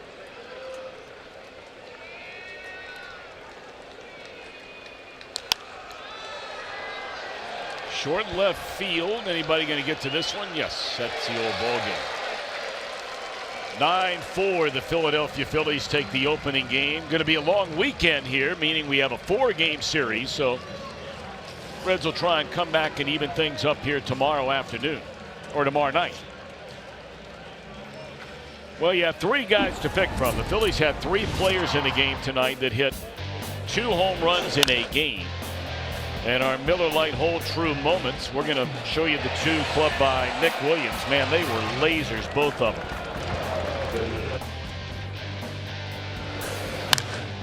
Boy, pretty swing. All right, Reds Live is set to get underway. Final of 9-4. Phillies will pick up a game on Atlanta, beat up tonight by the Dodgers. So their lead extends in the National League East.